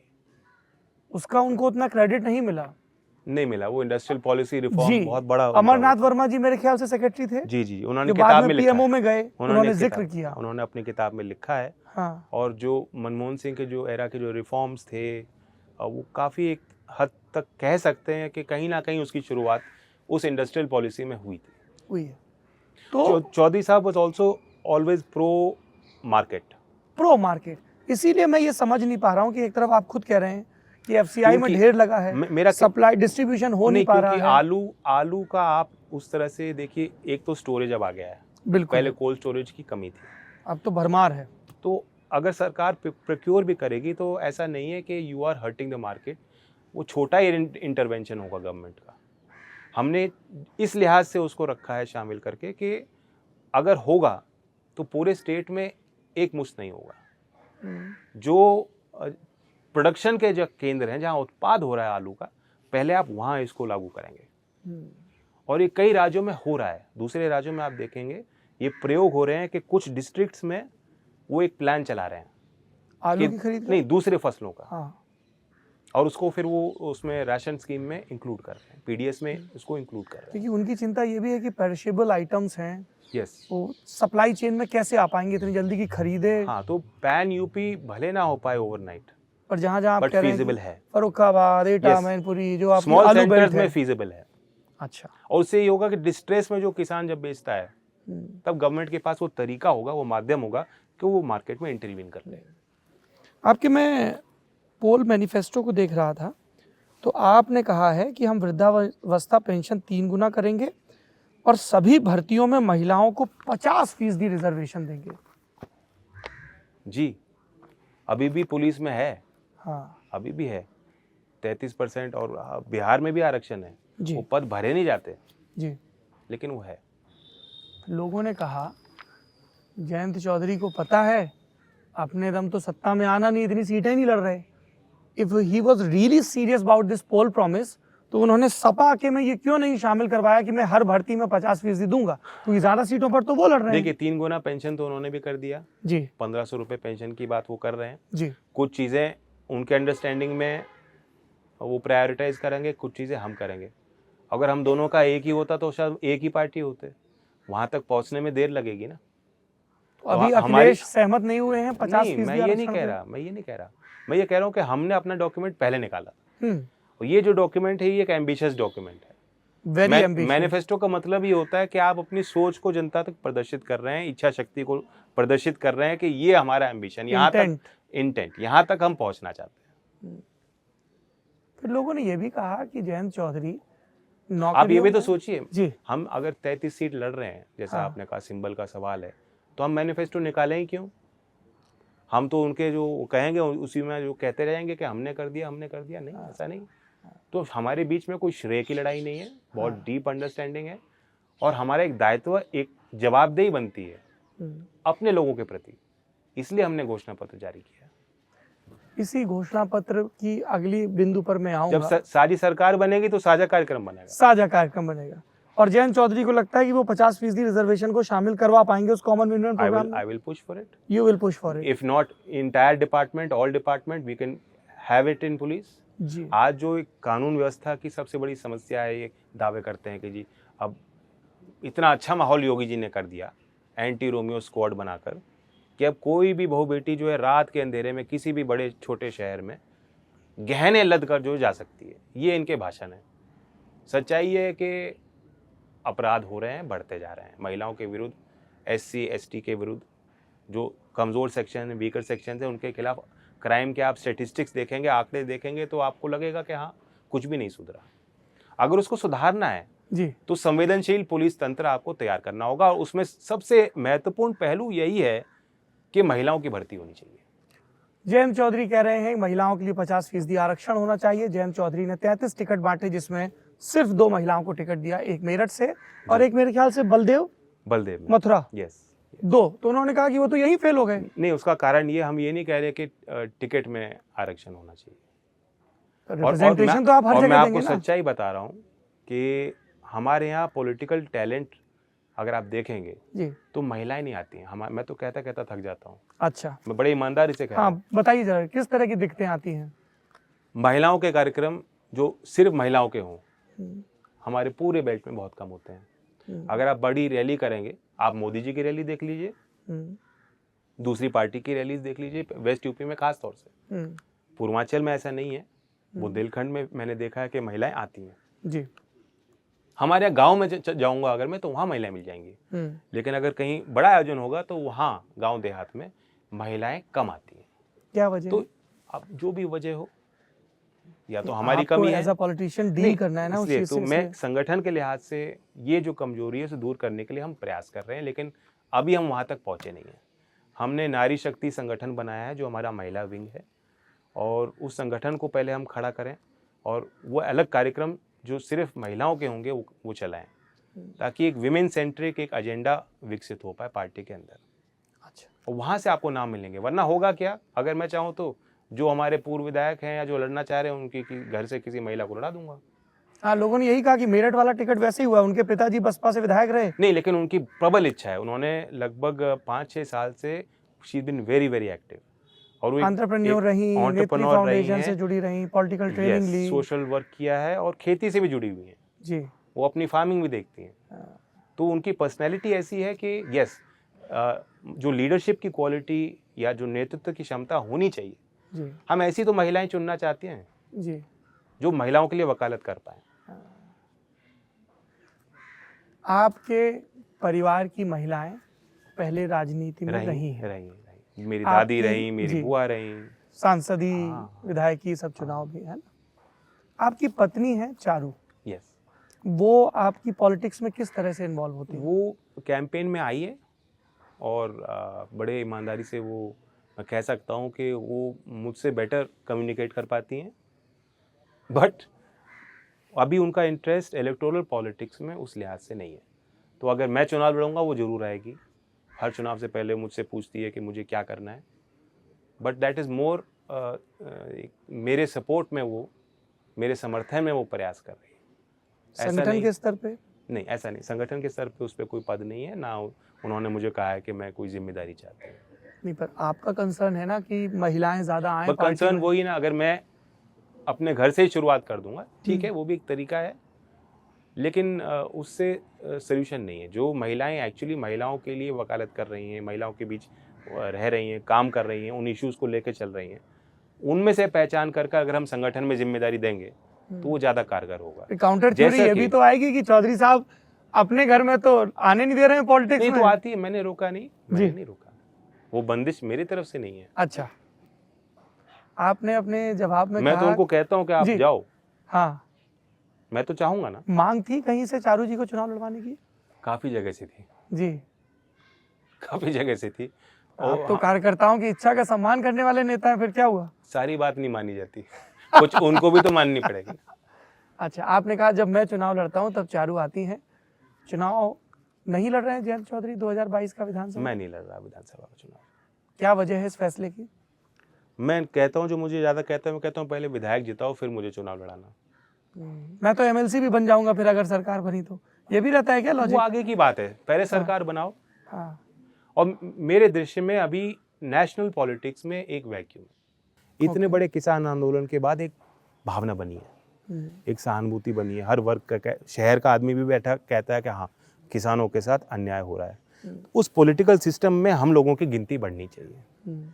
तो ये मेरा लक्ष्य है कि यूपी के चुनाव के बाद जैसे राजस्थान में एक स्पेस है, लोग नेतृत्व चाहते हैं, वहाँ हम अपने लोगों के बीच जाएं, और वहाँ चौधरी साहब को मानने वाले चरण सिंह के अनुयायी जिन्होंने चौधरी अजीत सिंह जी के साथ काम किया, बहुत लोग हैं, बहुत पॉलिटिकल टैलेंट है। तो वो मेरा एक शॉर्ट टर्म गोल है। हरियाणा है उस शॉर्ट टर्म गोल में? ऑफ कोर्स हरियाणा, मेरी दादी हरियाणा से थी जी, बट अभी पॉलिटिकली हरियाणा में हम इतने सक्रिय नहीं है। आप कह रहे हैं कि ये ऐसी परिस्थितियां हैं। 2012 में क्या चल रहा था जयंत चौधरी के दिमाग में? सांसद थे फिर भी विधानसभा लड़ गए थे। वो चौधरी अजीत सिंह जी ने मुझे निर्देश दिया था। ये देखिए, तो आपने पूछा तो होगा ना कि पिताजी तो वो अध्यक्ष थे, अब मैं अध्यक्ष हूँ। अच्छा। तो वो अध्यक्ष थे, इन्होंने, और परिवार के मुखिया थे, उन्होंने मुझे निर्देश दिया, मेरी इच्छा नहीं थी। आपकी इच्छा नहीं थी 12? मैं सच कह रहा हूँ, मेरी इच्छा नहीं थी। हाँ, और मैं उस चुनाव में शायद एक ही दिन गया था, वो पूरा चुनाव चारू ने ही किया था जी। मैं एक मीटिंग में गया था उस चुनाव में, क्योंकि सब जगह कैंपेनिंग और प्रयास हम लोग कर रहे थे। माठ की सीट पे? यस। भाई साहब एक बात बताइए, आपकी माठ की सीट पे भी बड़ा गदर कटा हुआ है। कौन है गठबंधन का ऑफिशियल कैंडिडेट? आपका कैंडिडेट या सपा के संजय लाठर? नहीं, यही फैसला हुआ कि संजय लाठर गठबंधन के उम्मीदवार होंगे वहाँ, लेकिन क्योंकि कुछ बीच में कुछ ऐसी चीज़ रही, कन्फ्यूजन रहा, सारी चीज़ नहीं बताई जा सकती। हाँ, तो हमने भी सिंबल दे दिया था और उन्होंने भी सिंबल दे दिया था, जो होता है गठबंधन में। ये चीज़ें confusion होती हैं। कई सीटों पे हो रखा है कंफ्यूजन, 2 या 3 सीटों पे हुआ है, 2-3 पे है। ये होता है, हाँ, हर चुनाव में होता है। सिंबल मिल गया, आखिरी वक्त तक जो है नॉमिनेशन के पहले जो है टिकट कट जाते हैं लोगों के। आपके समर्थक इसी बात पे आपसे खफा हैं, कह रहे हैं जयंत चौधरी अंगद की तरह पांव नहीं अड़ा रहे हैं गठबंधन में, पीछे हटते जा रहे हैं, टिकट उनको अच्छा ठीक है दे दो, मैं साइकिल को एक दे बड़ी दो। तस्वीर दिखाना चाहता हूँ। 700 से ज़्यादा किसान हमारे मारे गए और बीजेपी और हम में लड़ाई है। अगर आज कोई इन छोटी छोटी बातों से, या मुझे क्या मिल रहा है, मेरी पार्टी को क्या मिल रहा है, जी, इन बातों को लेकर अगर बीजेपी में जाके वोट करेगा, हम्म, तो फिर तो उसकी सहानुभूति हमारे साथ है ही नहीं। तो 2 में लड़ाई है, तो जनता भी तय करे, कार्यकर्ता भी जो है, मुझे उम्मीद है, विश्वास है कि वो साथ रहेंगे, निभाएंगे। जी। ये सब आपने जितने प्रदर्शन कर रहे हैं मेरठ से लेके बिजनौर, ये मुझ पे दबाव बनाना चाह रहे हैं। अच्छा हैं तो आप ही के लोग, आप ही तो की फिर पार्टी के। नहीं, उनका हक बनता है, इतना तो कह सकते हैं मुझे। हाँ और शिकायत भी नहीं करेंगे क्या? जी, मैं मोदी नहीं हूँ, अच्छा। मुझे तो सुननी पड़ेगी। तो एक चीज़ बताइए कि आपने कहा कि समझौते करने पड़ेंगे, एक चीज़ मैंने बड़ी सुनी, और चूंकि ये लल्लन टॉप का प्लेटफॉर्म है, खुल के बात होती है, तो मैं जो की त्यों बता देता हूँ। हमसे लोगों ने कहा कि वेस्टर्न यूपी का जाट हैंडपंप पे तो बटन दबाएगा, साइकिल पे नहीं जाएगा। अब देखो, फिर आप मुझसे जाट का सवाल कर रहे हो। मेरा सवाल नहीं है, मैंने कहा जो देखिए, मैं पंचायतों में गया, मैं अलग अलग जगह बैठा, मैं सब समाज की बात सुन के आया। आप पश्चिमी यूपी के प्रभावी नेता हैं, जो जो चीज़ें मैंने सुनी लोगों से, उस पर मैं आपकी राय चाहता हूं, क्योंकि इसी बहाने ये जो परसेप्शन है उसको ब्रेक करने का आपको भी तो मौका मिल रहा है। ये मेरी निजी राय नहीं है, जो जनता से सुन के आया। सवाल ये है कि हमारा लक्ष्य क्या है? हम आपस में एक दूसरे का सर फोड़ के किसी तीसरे को जिताना चाहते हैं क्या? जी, समाजवादी और हमारा सोच में कोई ज़्यादा अंतर नहीं है, एक ही पार्टी हुआ करती थी, और उनके पोस्टर पे भी चौधरी चरण सिंह जी की फ़ोटो लगती आई है, हम भी लगाते हैं, तो वो एक वैचारिक मेल तो रहा है। अब कुछ देर के लिए जो इतिहास में कुछ चीज़ें ऐसी रही, खटपट रही, उतार चढ़ाव का रिश्ता रहा जी, मुलायम सिंह जी के और चौधरी अजीत सिंह जी के बीच में भी प्यार भी रहा, सम्मान एक दूसरे का हमेशा वो करते थे, लेकिन कुछ चीजें हमेशा तो नहीं करते थे। नहीं, सम्मान हमेशा करते थे, सम्मान हमेशा करते थे। आप जयंत जी कभी 1987 के दौर की राजनीतिक पत्रिकाएं पलटिए, जब आपके पिताजी ने मीटिंग करके मुलायम सिंह यादव जी को विधायक दल के नेता पद से हटवा दिया था। वो 89 का एक था जो आमने सामने हुए जी। अगर आप उस तनाव को आप दूर करेंगे, मैं तो वो आपको बता सकता हूँ जो मैंने आंखों देखी जब सारी सरकार थी जी। सरकार रहने के बाद, सरकार से हम हटे थे, उसके बाद भी जो उनके रिश्ते थे, जब कभी वो घर पे आते थे या जब कोई बात होती थी, वो बहुत एक रिस्पेक्ट था मुलायम सिंह जी के लिए। ये बात लोग कहते हैं कि वो व्यक्तिगत संबंधों को पिछले चुनाव में भी हमारी कोशिश थी कि कांग्रेस और जब सपा का टाइप था, हम भी उस गठबंधन में शामिल होने जा रहे थे। फिर कहाँ फंसा मामला? सीटों पर, उस समय सीटों पर बात फंसी। तो ये कोई नया प्रयोग नहीं हो रहा।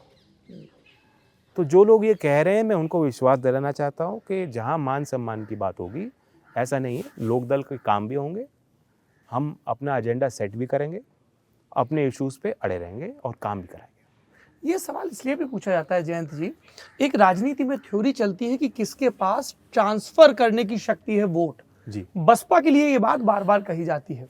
2019 के चुनाव के संदर्भ में उनका वोट अब हमें ट्रांसफर हो रहा है। तो जब मैं ये बात करता हूँ, सब तो सपा वाले कहते हैं साहब बसपा का वोट नहीं मिला, बसपा वाले कहते हैं सपा का नहीं मिला, तो इस पर खूब बात होती है। और इस पर भी नज़र लोगों की बनी हुई है कि जब दो एलआई एक दूसरे के साथ आते हैं तो क्या वोट ट्रांसफर होगा। मान लीजिए किसी सीट से रालोद तैयारी कर रहे हैं, आपके नेता, आपका काडर, आपने कह दिया साहब गठबंधन में तो फलाने को चली गई सीट।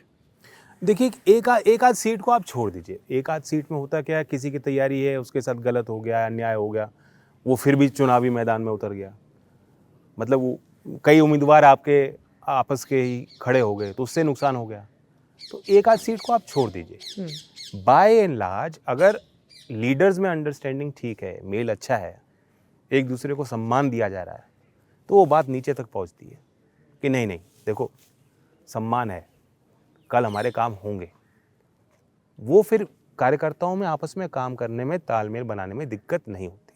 अगर आप चुनाव के जस्ट बिल्कुल पहले पूर्व संध्या पे गठबंधन कर लेंगे और बताएंगे नहीं किसी को हम गठबंधन क्यों कर रहे हैं, बस एक ही लक्ष्य के लिए किया है कि हमें चुनाव लड़ना है, वह गठबंधन कामयाब जनता की नज़र में नहीं होता। भले कार्यकर्ता मान लें, वोट तो जनता को देनी है ना, वो जनता क्यों वोट करेगी। तो ये अंतर है कि इस गठबंधन में हम सीट की बात पे नहीं लड़ रहे, हम ये नहीं कह रहे नहीं 33 सीट, नहीं 35 सीट, नहीं 40 सीट, आखिरकार हम लोग साथ मिलकर ही लड़ रहे हैं 403 सीट पे।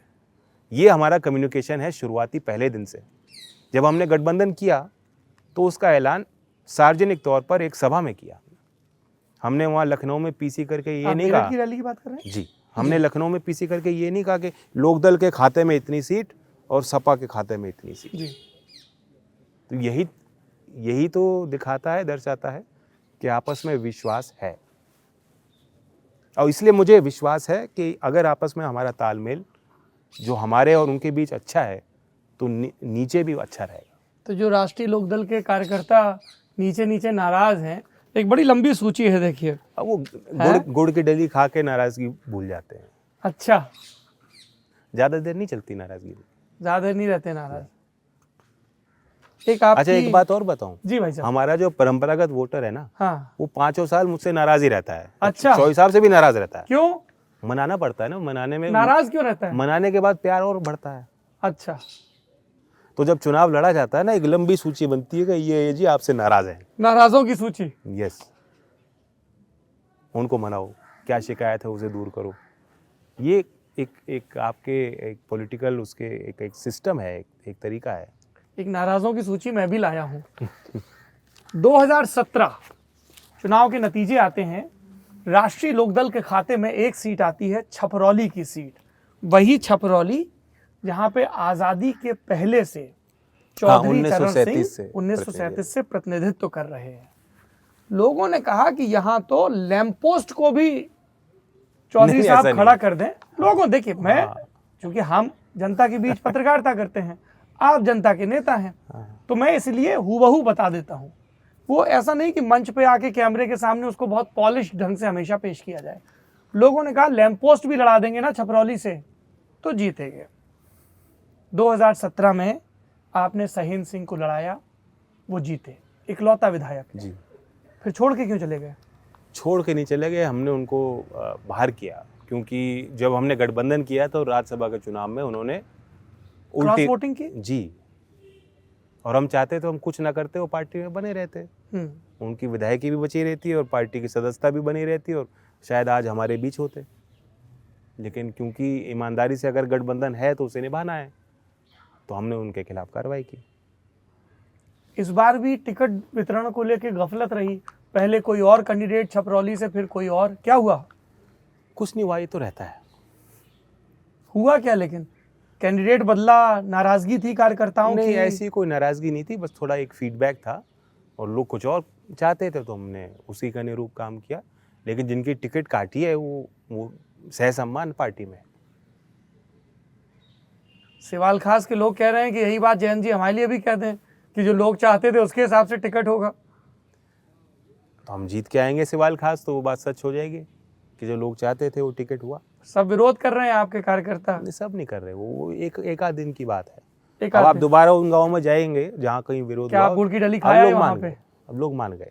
अच्छा, कुछ मैं उनकी मानूंगा, अब मेरा हक बनता है वो मेरी बात मानेंगे। अच्छा, एक चीज और बताइए, क्योंकि हम ये विधायकों और पूर्व विधायकों की बात कर रहे हैं। एक सिटिंग विधायक भाजपा से 2017 जीते, पहले भी कई पार्टियों में रहे, 2019 में कांग्रेस से लड़े, अब राष्ट्रीय लोकदल के हमवार हो गए, अवतार सिंह भड़ाना जी। ये बीच में 72 घंटे क्या खेल हुआ? लड़ूंगा, नहीं लड़ूंगा, नहीं घंटे भी नहीं, शायद 48 घंटे। 48 घंटे, चलिए करेक्ट कर लेता हूं अपने आप को। नहीं, मैं आपको बता रहा हूं कि मुझे फोन आया, कि सुबह आया कि मुझे कोविड के लक्षण आ रहे हैं, और यही उन्होंने बताया, उन्होंने प्रेस करके बताया कि कोविड है, अब 10 दिन अगर मैं यहाँ अंदर बंद पड़ा रहूँगा, चुनाव कैसे लड़ूंगा? अभी भी नामांकन जारी है, अगर पार्टी किसी और को लड़ाना चाहती है, किसी और को लड़ा दे, मैं उसका पूरा समर्थन करूँगा। बड़े खुले मन से उन्होंने मुझे कहा पार्टी किसी और को लड़ाना चाहती है, उन्हें लड़ा दे, मैं उनको जिता के लाऊंगा, लेकिन मैं 10 दिन कम से कम बाहर नहीं निकल पाऊंगा अगर मेरी तबीयत ऐसी बिगड़ी रही। तो ये बात हुई। फिर उन्होंने दोबारा उसका चेक कराया तो उनकी नेगेटिव रिपोर्ट आई है, और परिवार के लोगों ने कहा बस ठीक है, अब जुकाम खत्म, काम शुरू। कई लोगों ने कहा कि इस जुकाम की वजह ईडी और आईटी की रेड का खतरा था, ऐसी बात है क्या? सोशल मीडिया पे बड़ी बातें लिखी गई कि अवतार सिंह भड़ाना को बात बनाते हैं, उन पे ऐसा कोई दबाव नहीं। और वो 4 बार एमपी रहे, सीनियर लीडर हैं, कोई ऐसे मतलब नौसिखिया नहीं है, पार्टी के लीडर नहीं है, टिक के नहीं रहते कहीं। क्या गारंटी है कि लोकदल में बने रहेंगे? मजबूत है और उनकी अपने लोगों के बीच उनका एक विश्वास है, वरना इतनी बार वो चुनाव नहीं जीतते। मतलब अल्टीमेटली अगर मैंडेट मिल रहा है, संपन्न है, अगर मैंडेट मिल रहा है तो उनकी जीत को आपको हमें रिस्पेक्ट तो करना बिल्कुल करनी पड़ेगी। पर एक चीज की तरफ और इशारा किया जाता है कि संसाधनों से बहुत संपन्न है, और ये भी कि राष्ट्रीय लोकदल को इस समय संसाधनों की जरूरत आप पे कितनी हो, चुनाव आयोग पे नियम तो सब पे ही लगेंगे ना। और इस बार चुनाव में क्या संसाधन लगेंगे जब मीटिंग ही नहीं हो रही? जी, मीटिंग तो होनी नहीं है, नहीं होनी है। आप लोगों की क्या इच्छा है? क्या चुनाव आयोग को कुछ रियायत देनी चाहिए? हालांकि 500 तक की तो रियायत दे दी है। देखिए, इस सब के पीछे कोई साइंटिफिक आधार हो तो हम मान लें, मुझे तो नहीं लगता। पहले उन्होंने कहा कि कम बंद कमरे में 300 लोगों की रख ली जाए, बंद कमरे से अच्छा तो बाहर रखो। और अगर कैंपेन अलाउ ही नहीं करना तो 1 महीने तक चुनाव क्यों चला रहे हो? जी, हम गूगल को ऐड दे पाएंगे, फेसबुक को ऐड्स दे पाएंगे, तो डिजिटल प्रचार क्या होता है? मतलब जनता को आपके मुद्दे मालूम है, पता रहने चाहिए। चुनाव 1 महीने क्यों चला रहे हो? 7 फेज में फिर करा दो, 2 दिन में करा दो। पर्याप्त फोर्स इस देश में है, लगा के चुनाव कराओ जल्दी, कम खर्चा होगा और कोई बीमारी का कोई डर नहीं बनेगा। और अगर नियम बनाने हैं सबके लिए बराबर बनाओ। अमित शाह जी बिना मास्क के घूम रहे हैं, आपने तो देखा। मैं तो आपके आग्रह पे मैंने यहाँ मास्क उतारा क्योंकि हम बाहर बैठे नहीं, और सोशल डिस्टेंस सेफ है और दूरी है, सरकार के मानकों के मुताबिक। मैं अपने मंचों पे भी मास्क नहीं उतारता हूँ जी। तो अगर नियम बने सबके लिए एक हो तो हम लोग उसको मानेंगे। आपको लगता है जयंत लेवल प्लेइंग फील्ड नहीं है? नहीं है, और कई इसके पहलू हैं। आप कॉर्पोरेट डोनर्स को आप देखेंगे, जब से इलेक्टोरल बॉन्ड का सिस्टम आया है, इन्होंने कहा था कि इससे ट्रांसपेरेंसी बढ़ेगी, पारदर्शिता बढ़ेगी, हिसाब लिया जाएगा। अब तो पता ही नहीं लगता किसने किसको चंदा दिया। जी। तो सिर्फ अगर चेक का पैसा है तो वो वैध है, ये भी नहीं है ना। सब जो है रूट करके इधर से उधर से। और इन्होंने बड़ी बड़ी पार्टियों ने, आपको पता है कि जब अलाउ नहीं था तो बाहर से, फॉरेन से इन्होंने कॉन्ट्रीब्यूशंस ले रखे हैं, और फिर इन्होंने फाइनेंस बिल में उसको जुड़वा कर, जेटली जेब हमारे बीच नहीं है, वो माफ़ी भी कराई है। तो बड़ी पार्टियों का हाल ये है कि संसाधन उन पे ज़्यादा हैं, और कहीं ना कहीं जो कॉरपोरेट लॉबी है वो उनके बीच ज़्यादा मजबूत है। आप जेटली जी का जिक्र कर रहे थे, कई लोगों ने ये कहा कि जो मौजूदा Jaitley ji, if I can use this term as a metaphor, कि जिनके सभी पार्टियों में अच्छे राजनीतिक ताल्लुक हैं, ऐसे ही कुछ लोगों ने इस चुनाव से पहले भी आपसे भाजपा की तरफ से संपर्क किया गठबंधन में आने के लिए। कोई भी प्रपोजल आपके पास आया था? नहीं, कोई भी प्रपोजल नहीं आया। मेरी तो किसी बीजेपी के किसी लीडर से बात नहीं हुई। मैं तो अखबार में ही पढ़ता हूँ कि मेरी पीयूष जी से 2 बार मुलाकात हुई है। पीयूष गोयल से? अखबार में छपा। अच्छा। मुझे तो 2 साल हो गए, उनसे कोई मुलाकात भी नहीं हुई। मुलाकात सोशल हो सकती है आपकी, कहीं शादी में, कहीं उसमें समारोह में आप मिले हों। मेरी तो शायद वो भी नहीं हुई। अच्छा। दूत मैं तो रोज कई बार संदेशा भेजा जाता है। मैं रोज अखबार पढ़ के मुझे पता लगता है कि लोकदल का समझौता किससे हो रहा है। अटकलबाजियां चलती रहती हैं। चलती हैं। ठीक। ये मेरे सामने जयंत जी, चूंकि पहली दफ़ा हम लोग इतनी लंबी बातचीत कर रहे हैं, कुछ ऐसे विवाद हैं जो आपकी पार्टी से जुड़े हुए हैं, जिस पर दर्शकों ने कहा कि हम राष्ट्रीय अध्यक्ष की प्रतिक्रिया चाहेंगे। फायर। हाँ, फायर। जिला आगरा ग्रामीण पूर्व बसपा विधायक कालीचरण सुमन, उन्होंने एक ऑडियो रिलीज किया लेन देन की बातचीत का, और इल्जाम लगाया आपके जिलाध्यक्ष कुसुम चाहर पर कि टिकट के लिए 20 लाख रुपए मांगे गए। अखबार में मैंने देखा, ऑडियो मैं सुनता नहीं क्योंकि ऑडियो बड़ा खतरनाक होता है और मैनिपुलेटेड भी हो सकता है। मैंने कोई ऑडियो नहीं सुनता। मैं कोई सुनाना भी चाहता है कि जी हमारी इनकी रिकॉर्डिंग, मैं नहीं सुनता।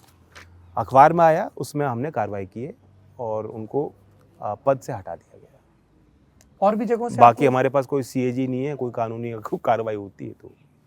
अच्छा, इस तरह की कई राजनीतिक दल परोक्ष या प्रत्यक्ष रूप से इल्जाम लगाते हैं कि साहब जो नीचे के नेता हैं वो पैसा कलेक्ट करते हैं टिकट असल दिलाने में के इस नाम बार पे। क्या है आपको ना, इस तरह की हर शिकायतें मिलती सीट हैं? पे हमारे 20 दावेदार रहे हैं इस बार। अब जो 19 हैं उनमें 19 में कुछ होंगे जो मैच्योर होंगे, जो चाहेंगे नहीं नहीं चलो कोई बात नहीं, मान लिया फैसला। कुछ होंगे जो विरोध करेंगे। तो इस बार तो ज़्यादा दबाव रहा है, मैं आपको बता रहा हूँ। और ये भी एक संकेत है कि माहौल क्या है। जब माहौल अच्छा होता है तो आपके टिकट लेने के लिए लाइन लगती है, वरना आपको बैठ के चयन समिति को विचार करना होता है तो इस सीट पे किसको लड़ाया जाए। तो हमारे यहाँ बिल्कुल विपरीत स्थितियाँ थी कि लाइन लगी और बड़े काबिल लोग, और कई सीटें पे ऐसा हुआ कि बहुत अच्छे लोग थे, लेकिन हम टिकट आखिरकार एक को देंगे। जाट महासभा बहुत नाराज है आपसे। कमिश्नरी चौराहे पर लोग जुटे मेरठ के और तय हुआ कि अगर आपने गलती नहीं सुधारी, सपा रालोद गठबंधन ने जाट समुदाय को उचित प्रतिनिधित्व नहीं दिया तो प्रत्याशियों का बहिष्कार किया जाएगा। अब आप पूछ लो, अब तो पूरी लिस्ट आ गई कि अब नाराज है कि नहीं है, मैं नहीं जानता कौन मेरठ में की थे। सीटों का बार बार चर्चा हो रहा है कि मेरठ पे नाराज है, मेरठ पे नाराज है। मैं भी मेरठ से ही हूँ, माना जाता हूँ, मैं तो नहीं नाराज। और मेरठ आज आप सर्वे करेंगे तो उस शुरुआत में होता है ना, मैंने आपको कहा कि अगर जी। 19 को टिकट नहीं मिला तो उनके जुड़े हुए लोग होते हैं, समर्थक होते हैं, उनके घर के लोग होते हैं, उनकी भावनाएं जुड़ी होती हैं, उनको इच्छा होती है कि टिकट मिल जाए, तो वो प्रयास करते हैं। बिजनौर में क्या स्थिति है सदर सीट पे? बिजनौर सदर जैसा पे वहां पे माठ में हाल हो रहा है वैसे ही बिजनौर पे डॉक्टर सुलझ नीरज जाएगा। चौधरी कह रहे हैं टिकट मेरा है, सपा के डॉक्टर रमेश तोमर कह रहे हैं टिकट मेरा है। सुलझ जाएगा। इतनी आप लोग बात मुलाकात करते हैं तो एक एक सीट तो तय ही हो जाती होगी, फिर ये गफलत क्यों है? ये रहती है अलायंस में। मैंने बहुत चीज़ें, इससे बहुत ज़्यादा चीज़ें बड़ी होती देखी हैं अलायंस में। ये तो आखिरी वक्त तक होता है। क्या फ्रेंडली फाइट की भी गुंजाइश बन सकती है? 2017 में नहीं, कांग्रेस और सपा के बीच कुछ जगह फ्रेंडली फाइट हमारी भी पहले अलायंसेस में हुई है, लेकिन वही फिर मैं आपको कह रहा हूँ कि अगर आप एक दूसरे के फैसलों को मानने को तैयार नहीं होंगे, और अगर पार्टी में अनुशासित लोग मेरे फैसलों को मानने को तैयार नहीं होंगे, जो मैं अध्यक्ष हूँ जी, तो ऐसे काम नहीं चल पाएगा। उससे अलायंस भी कमजोर होगा। फॉल इन लाइन और फॉल आउट नहीं, हमारा यूनाइटेड फ्रंट है, संयुक्त साझी लड़ाई है। हम अपने अपने हितों को छोड़कर, भुलाकर एक बड़े लक्ष्य की तरफ चलना चाहते हैं। तो अगर कुर्बानी मैं भी कर रहा हूँ, अखिलेश जी भी कर रहे हैं, उनकी पार्टी के लोग कर रहे हैं, हमारे लोगों को भी करना पड़ेगा। एक आपका बयान बड़ा चर्चित हुआ था, जो आपकी पार्टी के जो लोग नाराजों को समझाते हैं वो उस बयान का बड़ा इस्तेमाल करते हैं कि अगर सरकार बन गई तो पश्चिमी यूपी तो जयंत चौधरी ही चलाएंगे। मेरा बयान नहीं था ये। आपका से रहेगा पश्चिमी यूपी के फैसलों में, ऐसा था बयान? नहीं, देखिए, पूरे यूपी को गवर्न करना है, और अगर सारी सरकार है, कैबिनेट के मंत्री ऐसा नहीं होता कि अपने गृह जनपद को देखते हैं जी। अगर हमारी सरकार बनेगी तो निश्चित तौर पर सरकारी कामकाज पे हमारी नज़र रहेगी, दखल रहेगी, हमारे काम होंगे। अगर सरकार बनती है तो आप मंत्रिपरिषद में शामिल होंगे? मेरा कोई विचार नहीं है, कह रहा हूँ, इससे ज़्यादा क्या कहूँ आपको। पर समर्थक तो कह रहे हैं कि जयंत भैया डिप्टी सीएम बनेंगे अगर सरकार बनी तो। अब पहले सरकार बनाओ, विधायक बनाओ, मैं उनको ये अच्छा। कह रहा हूँ। एक बड़ौत में आपकी आशीर्वाद पथ रैली आयोजित हुई थी 31 अक्टूबर 2021 को। आपके पहुंचने से पहले मंच पर बैठने को लेकर नेताओं में होड़। महिला मोर्चे की जिलाध्यक्ष रेणु तोमर और प्रियमवदा तोमर मंच पर पहुंची। इल्ज़ाम है कि आपके जिलाध्यक्ष जगपाल तेवतिया ने मंच से अपमानित किया और वहां से चले जाने को कहा। उसके बाद उन जिलाध्यक्षों ने इस्तीफा दे दिया। नहीं, ऐसा नहीं, वो अभी पार्टी में है। प्रियमवदा जी भी पार्टी में है, रेणु जी भी मना लिया आपने? हो गया था और उसे गलत ढंग से पेश किया गया मीडिया में। हमारी तो रैली मीडिया दिखाती नहीं है, अगर वो केंद्रित करेगी कहीं और कहेगी ये देखिए मारपीट हो गई राष्ट्रीय लोकदल के रैली में, ये नहीं कहेंगे कि राष्ट्रीय लोकदल के रैली में हमने कहा क्या है। जी, तो इसको लेके अध्यक्ष के तौर पे आपकी क्या योजना है? क्योंकि ये हर पार्टी की चिंता होती है ना, मीडिया में कैसे प्रोजेक्ट किया जा रहा है, मेरे काडर तक मेरी बात कैसे पहुंच रही। तो आपके नेतृत्व में कुछ नए आपने उसका यही तरीका है कि आप हैं, इंडिपेंडेंट मीडिया है और सोशल मीडिया है, जहां एक कहा जा सकता है कि वो डेमोक्रेटिक है कि सबकी अपनी अपनी आवाज़ है जी और तरीका है। जी पहले लोगों के पास तरीका नहीं था कि वो उनका बयान कहीं जाता नहीं था। जी आज हर नागरिक की क्या सोच है, उसके पास मंच है कि उसको बता सकता है लोगों को। वही तरीका है, उसी को हम स्ट्रेंथन कर रहे हैं। अगर आपने देखा होगा किसान आंदोलन में भी गाँव के हमारे जो बच्चे हैं बहुत काबिल हैं, होशियार हैं, बहुत टेक्नोलॉजी सेवी हैं। तो आंदोलन गांव के लोगों ने चलाया, लेकिन सोशल मीडिया इस यूथ ने संभाला। और ट्विटर पे अगर कोई किसान आंदोलन का ट्रेंड होना था तो उन्हीं बच्चों ने किया है। तो वो हमारी ताकत बनेंगे। वो ताकत ही है। देखिए, जब हम ये हमारा तो पहले से ही इरादा था कि सभी पार्टियां बड़ी जो पार्टिसिपेट कर रही हैं उनके हम अध्यक्षों से बातचीत करें, पर हमें लगातार मैसेज भी आ रहे थे कि आपने जयंत चौधरी जी का अभी तक अच्छा, इंटरव्यू क्यों नहीं किया, क्योंकि तब ये लाइनअप की हमारी आपकी बात चल रही अन्य थी। मुझ पे दबाव आ रहा था कि आपने लल्लन टॉप को टाइम नहीं दिया। अच्छा जी। चलिए, एक बात बताइए, आप टेक सेवी की बात कर रहे थे, कई लोगों की इसमें भी दिलचस्पी है कि जयंत चौधरी की अपनी प्रोफेशनल ट्रेनिंग क्या रही, कहाँ कहाँ पढ़ाई की आपने? मैंने मास्टर्स इन फाइनेंस किया है लंदन स्कूल ऑफ इकोनॉमिक्स से, और कुछ देर इन्वेस्टमेंट बैंक में लजार्ड फ्रेंच इन्वेस्टमेंट बैंक है उसमें काम किया लगभग 2 साल। लंदन में ही? नहीं, it was there in Delhi at that time. अच्छा। दिल्ली और मुंबई में ऑफिस था, तो दिल्ली के दफ्तर में मैंने काम किया। अच्छा, एक सवाल और पूछा गया। मतलब मैं बैलेंस शीट पढ़ सकता हूँ। हाँ, अब स्टेट की बैलेंस शीट पढ़नी होगी, मैं पढ़ सकता हूँ। That's a smart remark. एक चीज और कही गई, आधे इल्जाम आधे अपुष्ट अफवाह की शक्ल में, तो हमें लगा पूछ ही लें फॉर वंस एंड ऑल। पूछ ही लो। लोगों ने कहा कि जयंत चौधरी को जब 2009 में लोकसभा चुनाव लड़ना था, उसके पहले उन्होंने भारत की नागरिकता ली, उसके पहले तक वो अमेरिका के नागरिक बने रहे। सत्य है? नहीं, सही है। और एक बड़ा लंबा टाइम पीरियड, 7 साल लग गए मुझे। अच्छा। क्योंकि मैं पैदा हुआ था डैलस में, तो यूएस पासपोर्ट था। फिर जब आप मैच्योर होते हो 18 साल के, उसके बाद आप चूज़ करते हो सिटीजनशिप। तो वो प्रक्रिया हमने जो है फॉलो की, तब मुझे भारत की नागरिकता मिली। वो प्रक्रिया आपने 2007-8 के दौर में शुरू की या पहले ही कर दी? नहीं, पहले कर दी थी, पहले कर दी थी। अच्छा, एक और सवाल, और उसके बाद जनता के हमारे कू सोशल मीडिया पे जो पार्टनर हैं उन्होंने वहाँ पे लोगों ने सवाल पूछे हैं, वहाँ पे जाएंगे। किसानों की बार बार बात हो रही है, किसानों की बात हो, पश्चिमी उत्तर प्रदेश की बात हो और गन्ना का जिक्र ना हो। भाजपा की सरकार, योगी आदित्यनाथ के नेतृत्व वाली सरकार, और उस सरकार के गन्ना मंत्री सुरेश राणा जी भी खूब पीठ थपथपाते हैं। कहते हैं लोक दल के लोग भी ईमानदारी से कैमरा बंद करने के बाद उनसे पूछेगा तो बताएंगे पहले के मुकाबले पर्ची मिलना आसान हुआ कि नहीं, पहले के मुकाबले पेमेंट तेज़ हुआ कि नहीं, पहले के मुकाबले हालात बेहतर हुए या नहीं। आपका क्या कहना है? देखिए, एक तो भाव नहीं बढ़ाया उन्होंने। आखिरकार अब चुनाव आया है तब जाके 25 अभी बढ़ाया और 10 तब बढ़ा दिया था, 17 में याद है। मतलब 35 पैसा ही तो हुआ प्रति किलो।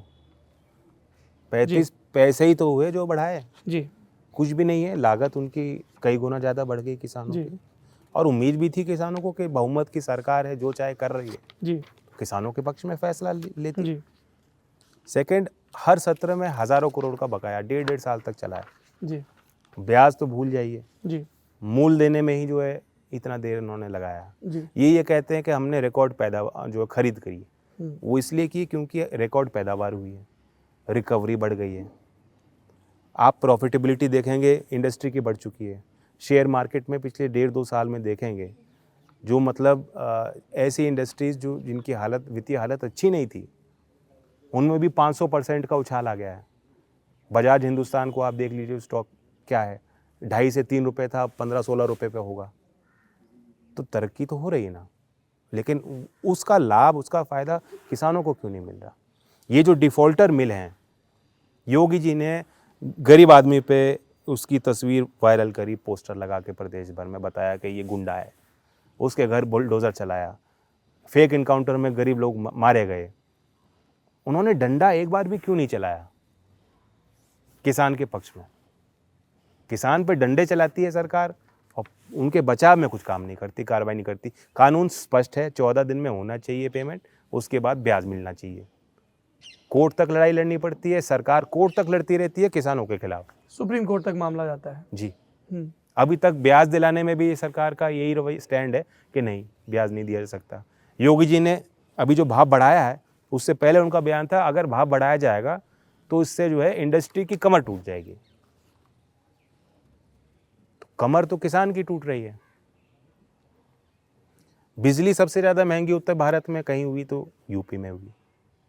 तो खेती पे, हर घर पे, गांव में इसका बहुत बड़ी चर्चा है, बहुत बड़ा प्रभाव। एक इस प्रभाव से इतर एक जो सवाल जवाब का, अच्छा, अगर बिजली का, महंगी बिजली इशू नहीं होता ना, जी, तो हम बिजली के संबंध में वादा नहीं करते। बीजेपी चुनाव के पहले वो बिजली पे छूट नहीं देती। समाजवादी 300 यूनिट फ्री की बात नहीं करते। उनको भी फीडबैक पहुंचा, हमें भी दिखा कि गांव में लोग बिजली के बिल को लेके तराही तराही मची। नाराज थे, और ट्यूबवेल में कितनी सप्लाई, क्या रेट। जी, तो इसका मतलब यही है, ये सच्चाई है। और आज भी आप देखेंगे इंडियन एक्सप्रेस में वो स्टोरी रिपोर्ट भी हुई है जी, कि ये जो 20% सबसे जो गरीब तबका है, 5 साल में उनकी आय लगभग 50% गिर गई है। जी। तो ये सब मनगढ़ंत बातें नहीं है। हम मतलब कोई झूठा मुद्दा नहीं बना रहे, जैसे कैराना पलायन हो गया या औरंगजेब से हमें लड़ना है। ये वाकई सच्चाई है देश की। किसान बहुत ज़्यादा गंभीर चुनौतियों का सामना कर रहा है। क्यों आपको जयंत क्या लगता है, भाजपा ये औरंगजेब और अब्बा जान वाला नैरेटिव या 80 वर्सेस 20 वाला नैरेटिव क्यों ला रही है? बहुत आसान है ना, वो कहते हैं तुम्हें हक इसलिए नहीं मिल रहा कि तुम्हारा हक इन लोगों ने मारा है, जो तुमसे अलग दिखते हैं, जो तुमसे अलग धर्म को मानते हैं, उर्दू बोलते हैं। तो उनकी लड़ाई उर्दू से है, उनकी लड़ाई छोटा पजामा से है, उनकी लड़ाई खान पान से है, उनकी लड़ाई हर चीज़ से है जो हमसे अलग है। तो हम हैं और वो हैं, तो ये इनका षड्यंत्र है। अच्छा, ये तो स्ट्रेटजी भी नहीं कह सकते, ये तो षड्यंत्र है। षड्यंत्र। कू ऐप पर बहुत सारे लोगों ने सवाल पूछे हैं, मैं एक एक करके उनके जवाब आपसे मांग लेता हूँ। पहला सवाल रजत का है। रजत ने कहा कि जयंत चौधरी बातें तो बड़ी अच्छी कर रहे हैं।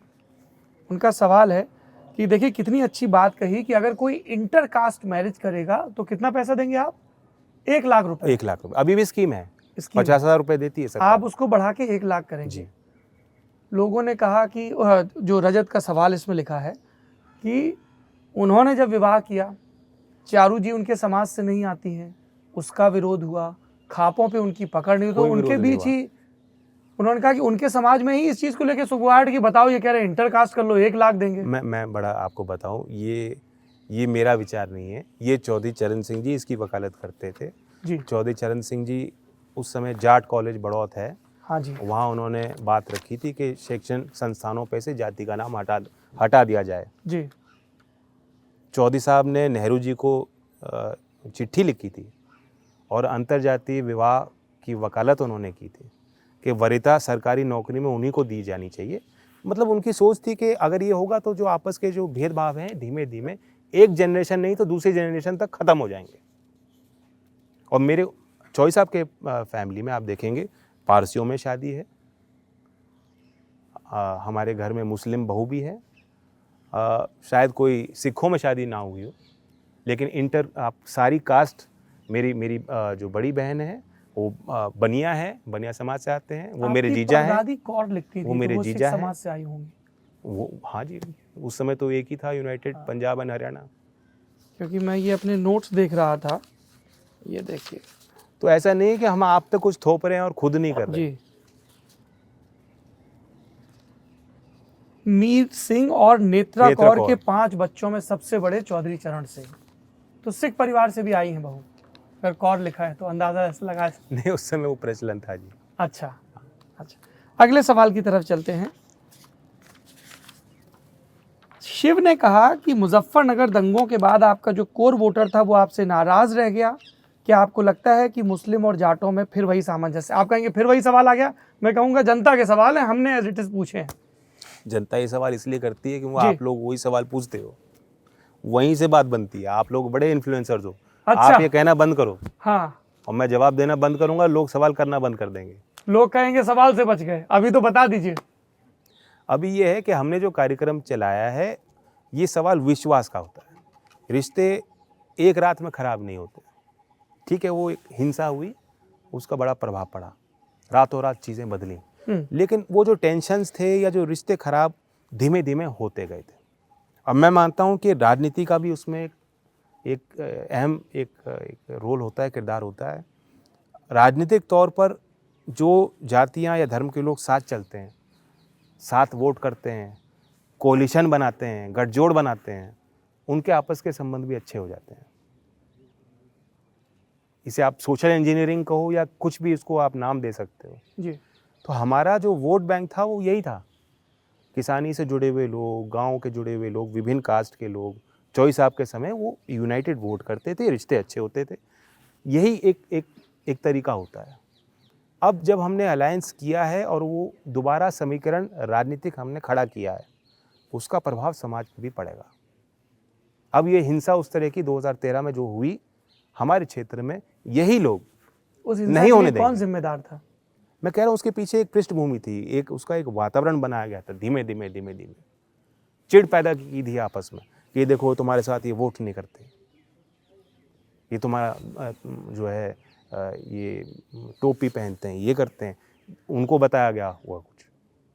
तो ये धीमे धीमे ऐसे रिश्ते खराब होते हैं अगर साथ बैठोगे नहीं, साथ काम नहीं करोगे, व्यापार नहीं करोगे। भाजपा ये इल्जाम लगाती है जयंत चौधरी जी कि समाजवादी पार्टी की अखिलेश यादव के नेतृत्व में सरकार थी और 2013 के दंगों के बाद सरकार ने प्रभावी कार्रवाई नहीं की, इसलिए रोष बढ़ा। नहीं तो इसमें मैं कोई सफाई पिछले कार्यकाल के लिए तो मैं देने की स्थिति में नहीं हूँ, और हम भी विपक्ष में थे और गलत हुआ, दंगा नहीं होना चाहिए था।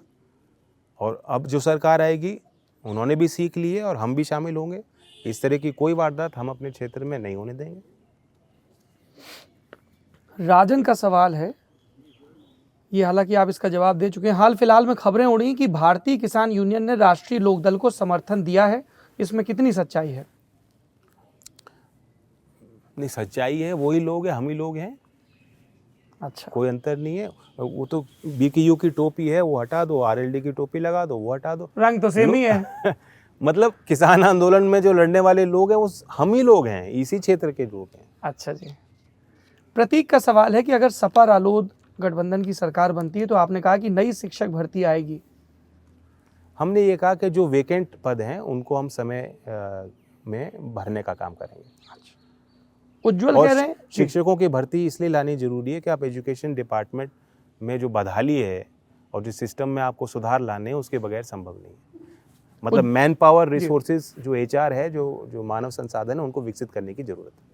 उज्जवल का सवाल है कि क्या राष्ट्रीय लोकदल हमेशा यूपी के एक हिस्से की ही पार्टी रहेगी? भविष्य को लेकर क्या योजनाएं हैं? मैं एक लंबी सोच को लेकर चल रहा हूँ, एक रणनीति के तहत चल रहा हूँ, और मेरी इच्छा ये है कि हम दोबारा जो एक स्वरूप था उस तरफ हम कोशिश करें और अपने दायरे को बढ़ाएं। स्मृति का सवाल है कि अखिलेश और जयंत की जोड़ी 2024 तक बनी रहेगी या फिर कहेंगे राजनीतिक हालात बदल गए तो जज्बात बदल गए, गठबंधन बदल गया? नहीं, अब आप हिसाब लगा लो, हम पिछला पार्लियामेंट चुनाव भी पहले लड़े। मैंने आपको इतने खुले तौर से बताया कि इससे पहले भी विधानसभा चुनाव हम उनके साथ लड़ना चाहते थे जी। तो अब कितने साल हो गए इसको? जी, तो साथ ही है, साथ हैं। 24 में भी रहेंगे? तो कह रहा हूँ 24 में तो सरकार चल रही होगी हमारे यूपी में, तो फिर संशय किस बात का? आखिरी सवाल विशु का है कि क्या जयंत चौधरी मुख्यमंत्री पद पर नजर रखते हैं, बनना चाहते हैं? नहीं, मेरा अभी क्लियर है बिल्कुल। हम उस जिम्मेदारी के लिए तैयार नहीं है, हमारी पार्टी उस लड़ाई में नहीं है। हम अखिलेश जी जो वहाँ मुख्यमंत्री रह चुके हैं, उनको अनुभव है, पूरे यूपी में उनके पार्टी का संगठन है, हम उनके साथ इस चुनाव में हैं। चलिए, और वही मुख्यमंत्री का चेहरा है। वही चेहरा है। जमघट में आप सुन रहे थे राष्ट्रीय लोकदल के राष्ट्रीय अध्यक्ष जयंत चौधरी जी को। इस पूरी बातचीत के बारे में अपनी राय जरूर बताएं, क्योंकि यहाँ संवाद एक तरफा नहीं होता है। जयंत जी, आपने जमघट के लिए इतना समय दिया, बहुत बहुत धन्यवाद और चुनाव के लिए बहुत बहुत शुभकामनाएं। बहुत आनंद आया। Thank you.